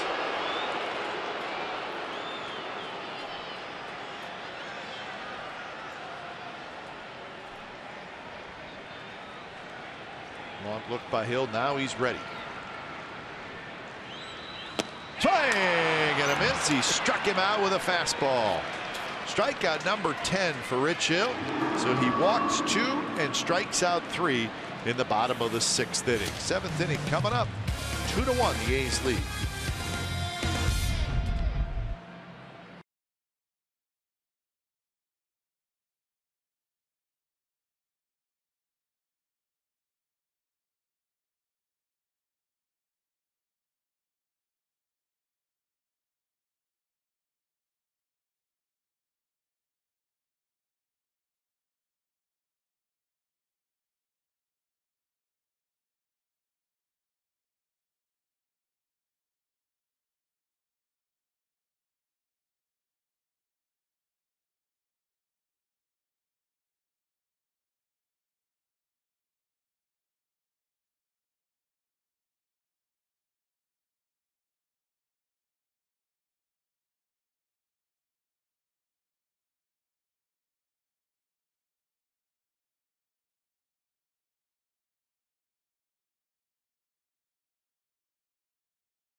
Hill 6 terrific innings, 101 pitches.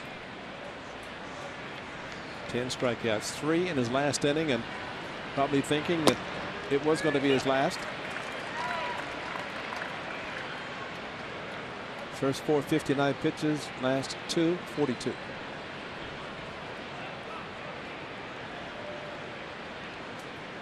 So Davis, Voda, and Simeon for the A's. Doug Fister, his pitch count 86. Unlike the last start for Rich Hill against the Pirates, it was a 2-2 game. And that's the game in which Josh Reddick hit the ball in the gap in right field. Had a chance to give him a 3-2 lead, but with 2 outs, runner had to stop at third. Final out, so he left with a 2-2 tie, and this, at least he has a 1-run lead. Bullpen can hang on for 9 outs. So 2-2 now to Chris Davis, with John Axford warming up in the A's bullpen.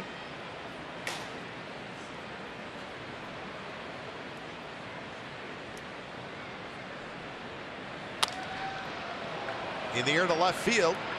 It's going to hang up for Marisnick, and he's got it near the warning track for the first out. Crawford boxes another 20 feet to his left. It had a home run. But you want to pull it here if you're a right-handed hitter. Yeah, it juts out considerably. Crawford boxes, and then just to the right, if you look at that, the 362 sign, which still inviting, but a very high wall. Yeah, that left field wall is 19 feet high in the Crawford boxes, and then you see in deep left center field above the bullpens, the wall goes to 25 feet high. Backhanded, Valbuena across, and they get Stephen Vogt. So 2 outs here in the 7th inning. Hey, we got in-depth sports news for the Bay Area fan. It's Sportsnet Central, brought to you by Hyundai tonight at 10:30, and it's on CSN Bay Area. Full coverage of the Kevin Durant press conference.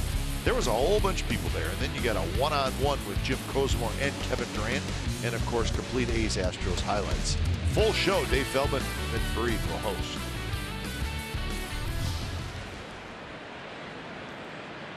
Here's Marcus Semien. Somebody wrote there a lot of non-sports people at the press conference. They said it was a lot of cheering and clapping going on, which is usually not press conferences. Because press usually don't cheer and clap. That's right. I think there was a few Warriors employees there. Yeah. Hard to keep quiet when you make that kind of acquisition. Right center hit pretty well. Springer's back, and Springer makes the catch. So a couple of long outs by the A's, and we have reached the 7th inning stretch from Minute Maid. 2-1 A's lead.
California is brought to you by Toyota, the full-line automaker with the longest-lasting vehicles in America. Toyota, let's go places. And by Xfinity. X1 from Xfinity will change the way you experience TV. Well, how about Rich Hill's night? He's finished after 6, but 10 strikeouts. There's a fastball, curveball, curveball. You're going to see more fastballs. Fastball. For his little slider, and here we go. Fastball, fastball, fastball, fastball. Another fastball. How about that? He's a fastball pitcher. 7 punch outs on a fastball from Rich Hill. His final line, 101 pitches. Couple of walks, 10 strikeouts. What a brilliant performance by Rich Hill in tonight's contest, and gives up the 1 run in the first inning. But after that, just a couple of hits and a couple of walks. So when it's time for a change, think Speedy Oil Change and Auto Service, your oil change, tune-up, and smog expert. So John Axford comes in. He'll face Valbuena, Gaddis, and Marisnik.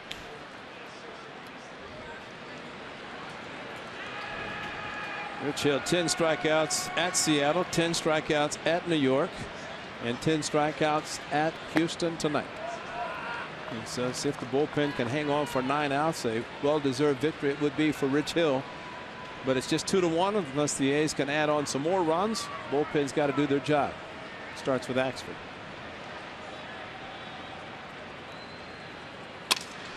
Line drive, Valencia right there. He has it, 1 out.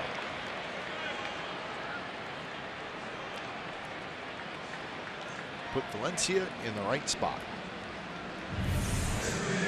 Going opposite field with the shift, and you're right.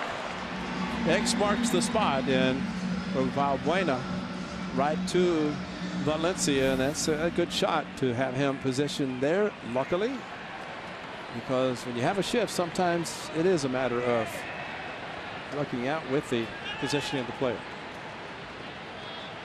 First pitch to Gaddis. just tapped foul at the plate. Mariners are leading the Royals 2-0. That game through 6 innings. Paxton and Duffy, a couple of young left-handers, the starters in that game. Royals have lost 4 in a row. They are in Kansas City. And the Mariners, they were just swept here in Houston. So that's the first of a 4-game set. Twins leading the first place Rangers 4-0 in the 5th inning. Well, the Royals having some injury issues, and Moustakas is out for the year. And of course, we mentioned Wade Davis, their closer, on the disabled list. I mean, Ned Yost, the manager of the American League All-Stars, next Tuesday, he may be saying, "We got all these relievers here. Let's see who I might be able to acquire." First-hand seeing them. It's good fastball from Axford. So the lefty started, Rich Hill for 6, and now a righty comes in Axford. And the 1-2 pitch off the plate, but a swinging strikeout by Gaddis. So 2 outs here in the 7th inning. Outside corner.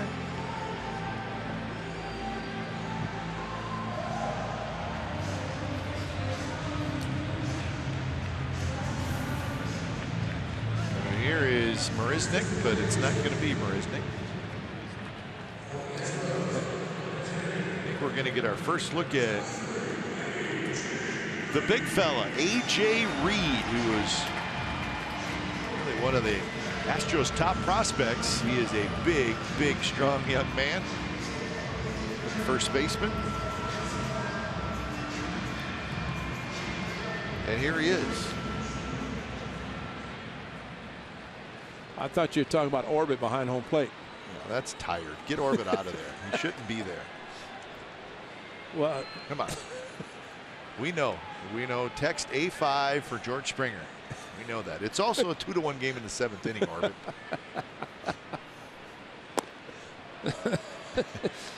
Sorry, I just lost my head there for a minute. But you're right. Yeah, thank you. And he heard me. He must have been at the Astrodome with the General, right? Yeah, General admission. 0-1 to Reed. Reed is 6'4", 275 pounds.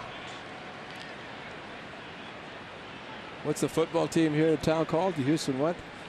They may Texans, be, yeah. They may be looking at Tex. Lots of power, obviously.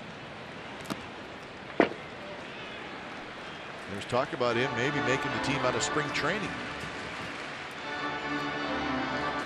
I think he is considered their first baseman of the future. Absolutely. Big target. Provide the power that you want from a first baseman. Jed Lowry. And this is kind of a weird shift. Jed Lowry in shallow right field. Simeon, third base side of second. As long as he swings hard like that, he's actually had 4 pitches, not 1 strike. Yet it's 2-2. So he swings hard. You just hope you don't hit his bat. Similar fastball that he swung for strike 1 down, but he's got 1 swing. And once he learns about the Crawford boxes, he could be very dangerous. So Axford keeps pumping strikes in there, or at least pitches close enough for Reed to swing at.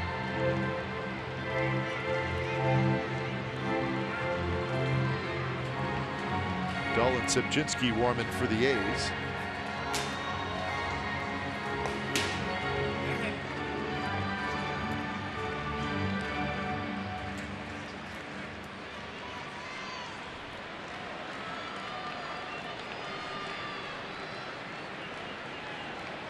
Two pitch. Skied foul just to our left.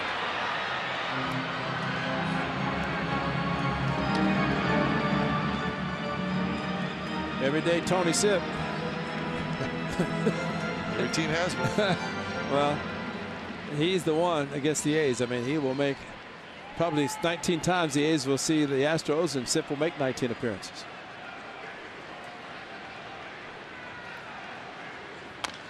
Two is bounced foul past the Astros dugout. Pitchers are taught to try to throw strikes in the lower part of the strike zone, but for John Axford, to the big man, lower part of the strike zone is out of the strike zone. He's gotten 2 strikes.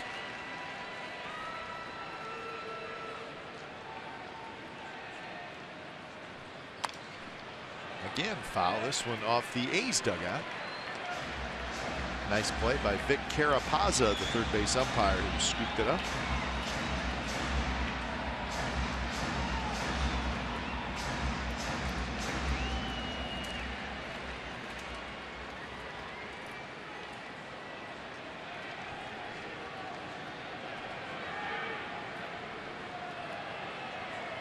Two-two, got him swinging. So Reed chases it, and a good inning for Axford. A couple of strikeouts. 8th inning coming up. 2-1 A's.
Add to your collection with this year's version of Hello Kitty, dressed to the nines in full A's catcher's gear.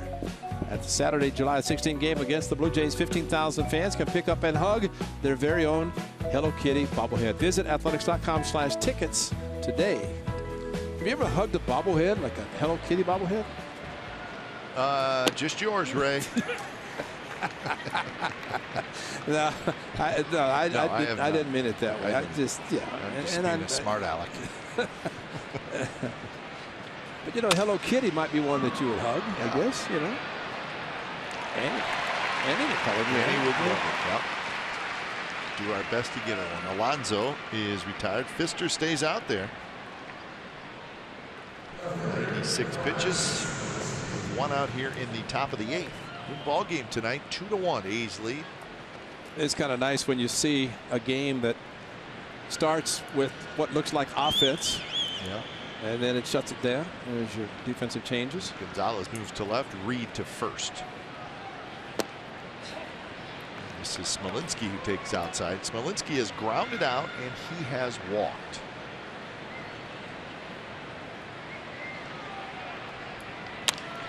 Hits this one down the right field line. Springer, great speed. He gets there. And it was a foul ball, but no, Springer ran a long ways. He's got great speed. Yeah, he covers right field, all kinds of fields. You can see where he's playing, not as much towards right center, but a large sprint to foul territory and didn't have to leave his feet. Does this make any sense, Ray? He's got great outfield speed, meaning he seems to take a proper angle, and from the time he leaves, just a straight shot. He's got. And the one thing he does do, which is always impressive to outfielder, he doesn't break back. Nope. Seems like he's breaking in the right angle, and like you said, taking the correct angle of the ball. So here's Burns for the first time. Made his major league debut right here in center field at Minute Maid Park, and found out the game's very fast, but it slowed down except for his speed. But Billy inserted, did not start. Bob Melvin, the skipper, starting Smolinski, basically saying Billy Burns has been struggling, so he started the righty even though the righty was on the mound. So maybe coming in late for Billy Burns, he can do something to help the A's score at least another run.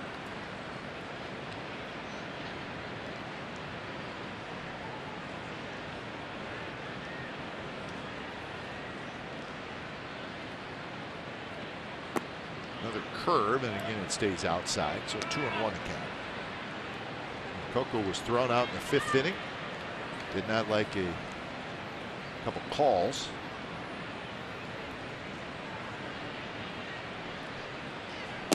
Swing and a miss, and now it's 3-2. Coco didn't like a second strike call. And then the 3rd swing and a miss, and flipped the bat, and the home plate umpire threw him out. So that is why Coco is out of the game and Burns is in. Pitches high on the 3-2 pitch, so Burns with a good at bat. He's got a walk.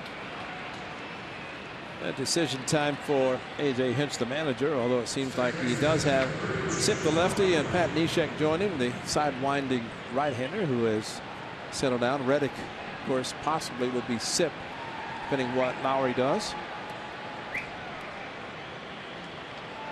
Just a pretty quick move to the plate or to first base, and even with his 6'5" frame, actually 6'10", he's much taller than that. Curve misses high. Lowry, a couple of ground outs and then a line drive to left.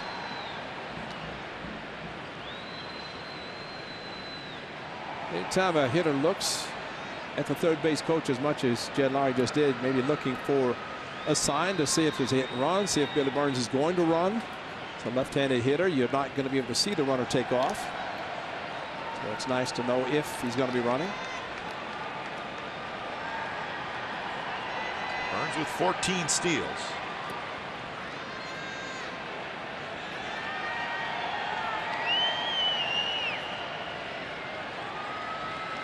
Pitches inside, and now it's 2-0. When Fisher comes to the plate, he's pretty quick. Almost slide stepping and quick pitching. Jed Lowry with 2 home runs, the biggest, of course, the Saturday game here in Houston in the 9th inning against Luke Gregerson to tie the game. That's a slide step, quick pitch, big time. Altuve to first, and that will do it for the A's. So Burns is stranded, and we're going to the bottom of the 8th. It'll be Castro, Springer, and Gonzalez. 2-1 Athletics.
Athletics and may not be reproduced or retransmitted in any form, and the accounts and descriptions of this game may not be disseminated without the express written consent of Athletics Investment Group, LLC.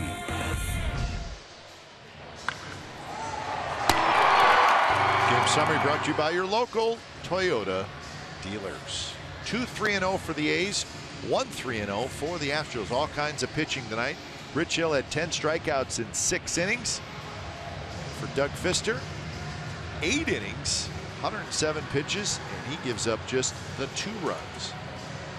So all the runs came early in the game. Astros with theirs in the first, A's with theirs in the second. When it's time for change, think Speedy Oil Change and Auto Service, your oil change tune-up and smog experts. So Ryan Dole comes in for the bottom of the 8th inning.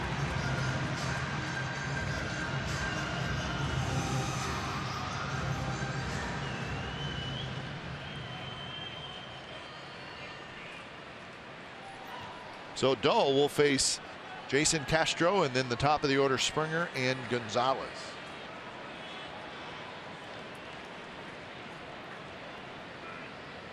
First pitch, foul back. Good inning for Axford. Yeah. Strikes out 2, and he's been struggling lately, so that was good to see. Last couple have been very good for him, and it's great to see, because now Bob Melvin, especially with Sean Doolittle on the disabled list, he's certainly got the back end, which brings Dahl in the 8th inning. Well, times would be the 7th inning guy, but Bob Melvin knows one lefty is not available. One of his potential closers in Sean Doolittle, and we hope he's doing well. Fernando Rodriguez with a rotator cuff strain. Castro fouls it back again. 1-2 the count. It's over in Cleveland. The Yankees beat the Indians 5-4. The game ended on an overturned call. Really? Wow. Call at first base, originally called safe in the bottom of the 9th. The Indians would have the bases loaded, 2 outs, down 5-4, but instead the call was reversed at first base for the 3rd out, and the Yankees hang on to win. So quite a ball game tonight in Cleveland. 5-4 is your final. Indians did get some good news today, though. Corey Kluber was named to the All-Star team. He is replacing Marco Estrada. So swing and a miss on the 2-2 fastball, and Dole strikes out Castro. That is 13 strikeouts now for A's pitchers. Rich Hill kind of started a pattern, which is great. Fastball. John Axford got a couple of strikeouts on fastballs, and now this one. Not only a swing and a miss, but look at the paint, the location of the fastball outside from Ryan Dole.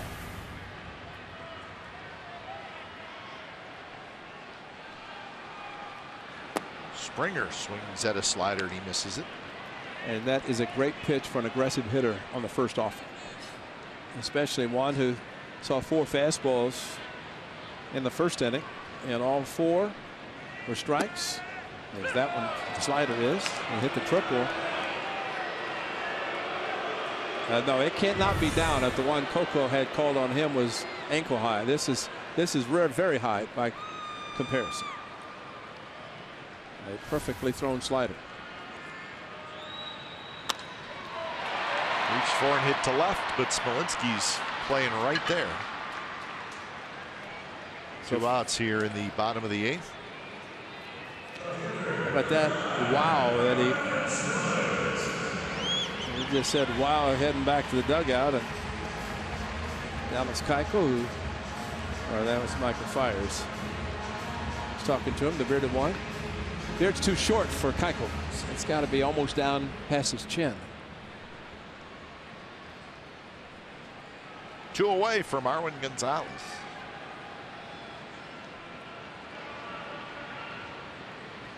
Gonzalez shows bunt, and it's called a strike. He tried to pull the bat back, could not do it. So he disagrees with DJ Raymer. May call it a strike.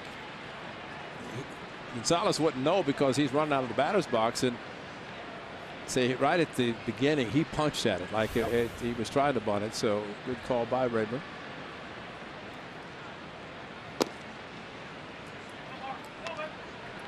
Gonzalez tonight is 0 for 3 with an RBI. An RBI ground out in the first.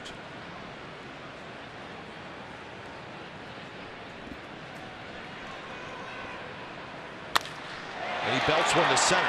Burns hustling back, and Burns makes the catch. Side retired. 3 up through 9 inning for Dole. Terrific pitching tonight by the Athletics as they lead 2-1 after 8.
The green with the fireworks show on Saturday, July the 23rd, presented by Lagunitas. The legendary concerts at the Coliseum feature the Rolling Stones, David Bowie, The Who, U2, Led Zeppelin, and many more. The fireworks show will be set to music from select Day on the Green performers, and fans can watch the show from the outfield grass. As always, on-field capacity is limited. Get your ticket today at athletics.com/fireworks. So when it's time for change, think Speedy Oil Change and Auto Service, your oil change, tune-up, and smog experts. Top of the 9th, and it's the lefty Tony Sipp who comes in.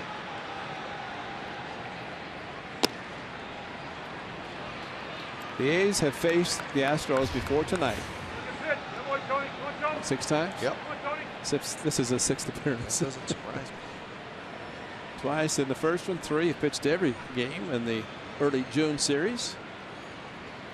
He's the only lefty that the Astros have in their bullpen, so he is going to get used a lot.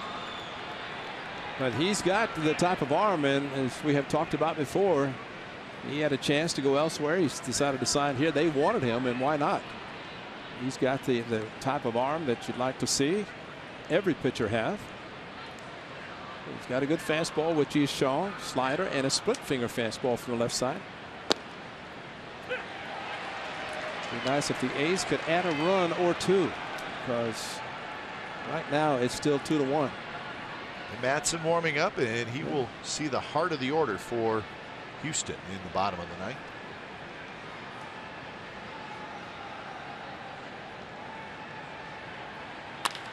There's a shot. What a play by Correa. Fires to first, and he throws it away. He made a sensational backhanded pick, but he just threw it away. And it's almost like, wow, I caught it, but watch Josh Reddick bust it down the line. This, I think, is an impressive part.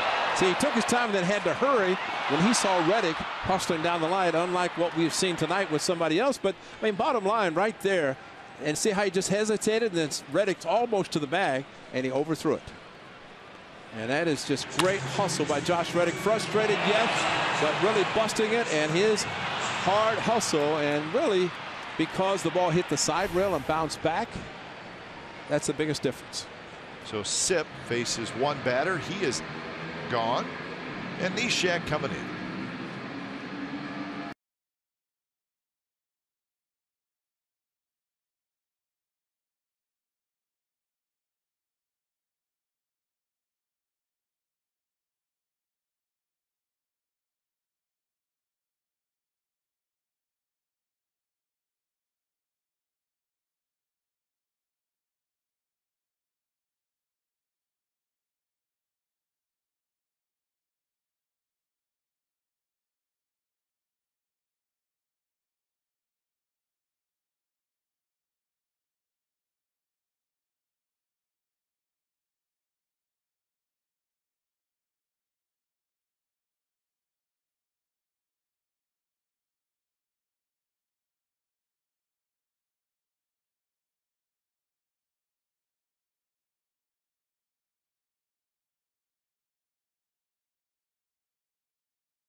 Leadoff man aboard on the air by the shortstop, Carlos Correa.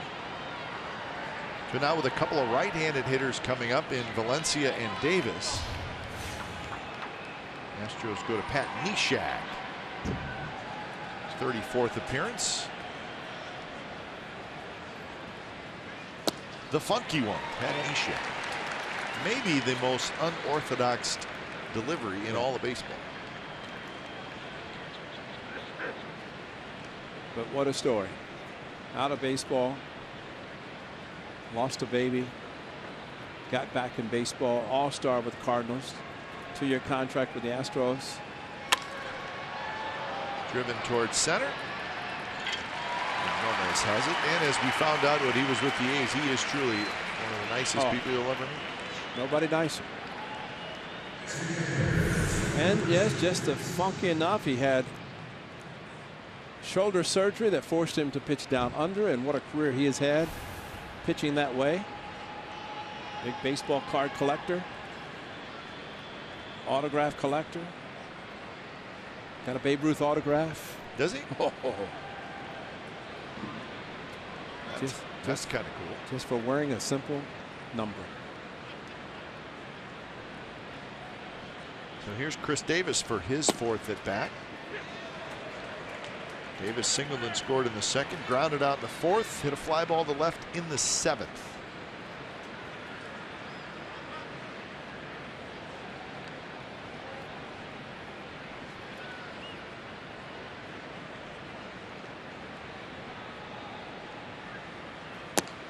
Missed again, and missed for the first time. It's 1-1. Stephen Vogt is your on-deck hitter. And that's the nice thing for Bob Melvin and any manager. You'll see how they do not stack righties, lefties, etc. And with Sip out after facing one batter. Correa has it. He'll throw to first, and a nice play that time. And now he gets a chance to intentionally walk Vogt because no double play turn with the right-hander coming up. We'll see if that's what A.J. Hinch decides to do. Nice play. No chance other than to get Chris Davis the ball in the hole. But one error, but man, we can pick it at shortstop. That's why the error was very rare for Correa. Well, you look at the strength of his arm throwing across his body like that. They are going to intentionally walk Semien, or vote to get to Semien.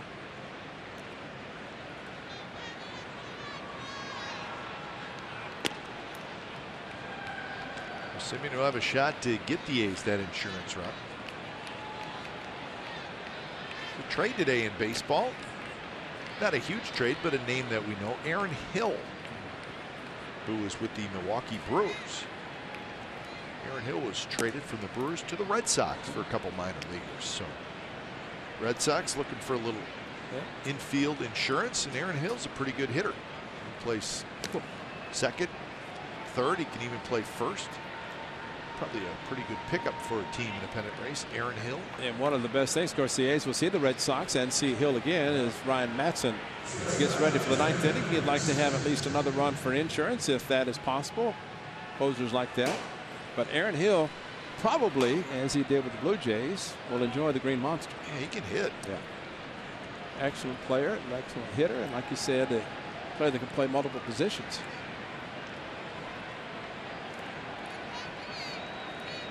First pitch to Semien is a little bit low. Semien is 0 for 3. A couple of ground outs, one of them into a double play, and a fly ball to right field.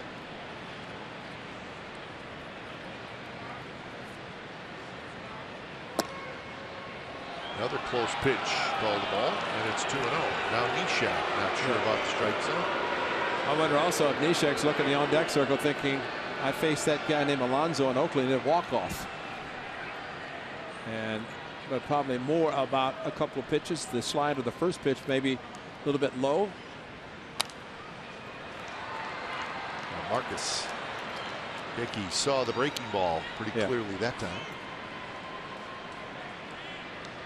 I think when in doubt, if in the case of Neshek, if he's behind in the count, he's going to go to the little frisbee, the slider. especially from down under, and try to hit the outside part of the plate. Neshek has great numbers against righties. Now 3-1.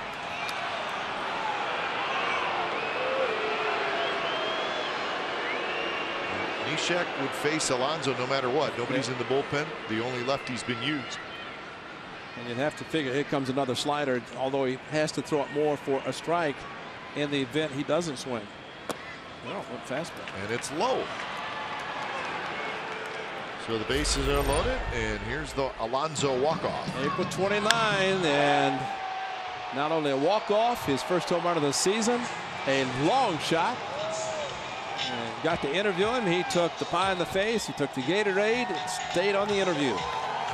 And very happy to walk off. There's the pie. Here comes the Gatorade. And he said, very happy. Okay, guys, what's your next question? That's cold. He was good. I'd like to do just as well here. Double in a run back in the second inning. It was a big 2-out double.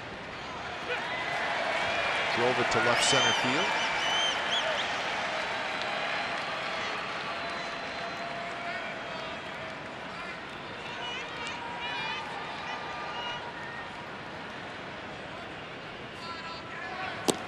That time the fastball was outside to Alonso. Reddick at third, Vogt at second, Semien at first. An error and 2 walks. That's how the base runners have gotten aboard.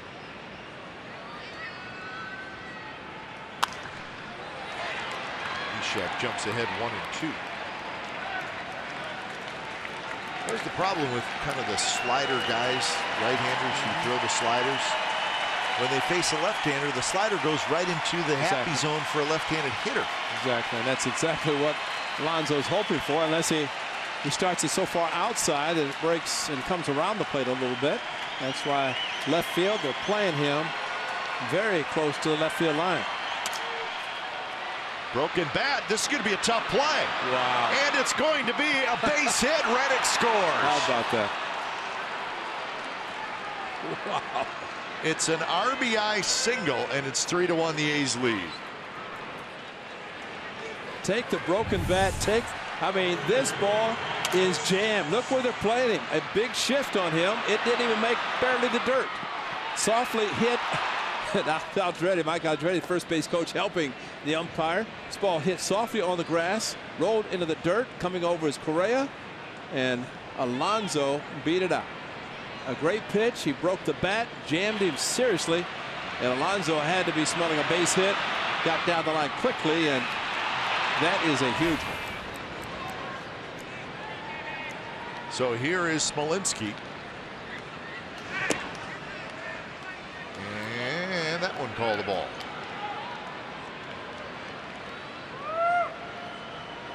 So Alonso, two 2-out hits that knocked in runs in tonight's game. That last one was a bullet. That's a line shot. Correa handles a very tough hop. He flips to Altuve. Side retired, but the A's get an unearned run. Reddick scores, and he was aboard on an air. 3-1 as we go to the bottom of the ninth.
Houston. It'll be Daniel Migden, who's from Houston.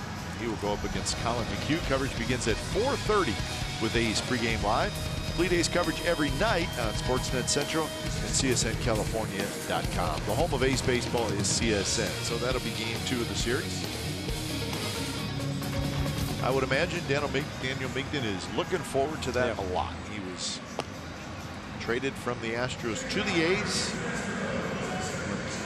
Grew up here, went to school in Texas.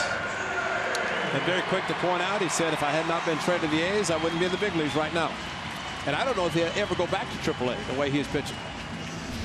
So Ryan Madson will try to close the deal. As Rich Hill, 6 solid innings with 10 strikeouts. Madson, an inning with 2. Dull, an inning with 1. And now Ryan Madson, who pitched against the Astros on the 4th of that extra inning game. First pitch to Altuve. Strike on the outside corner. I think this is a type of a game, and you've heard me say it many times, that with a catcher who's been in the game the entire game as Stephen Vogt has, the reliever comes from the bullpen. Madson reaches up to grab it, and that's a huge first out. And there are times that you say to the catcher, I've been out way out in left field, a football field away. I'm going to go with you. So first pitch fastball, little cut fastball, the second one, ground ball back to him, and a huge out getting Altuve. And that's an 0 for 4 outing tonight for Altuve. And he's upset as he hopped his fist heading down, very upset with the at bat. That's a big out. So here's Carlos Correa. Correa is 0 for 2. He walked in the 6th inning.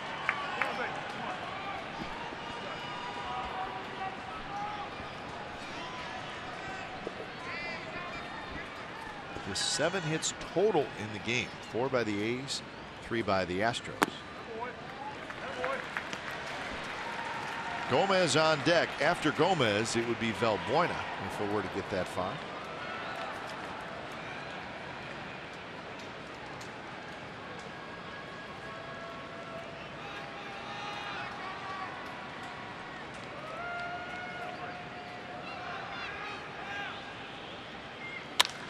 Pitch is hit high in the air toward Reddick, who comes in. He's under it, 2 outs. And you know what that is, Cap? That's the aggressiveness of a ball club. You're down 2 runs and you got 2-0. Yep.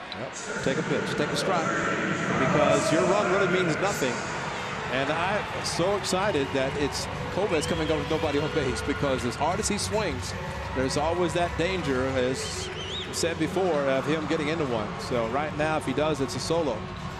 But might as well try to finish it off. And if Ryan Madson does, that would be great, because that would be 9 outs straight by the bullpen.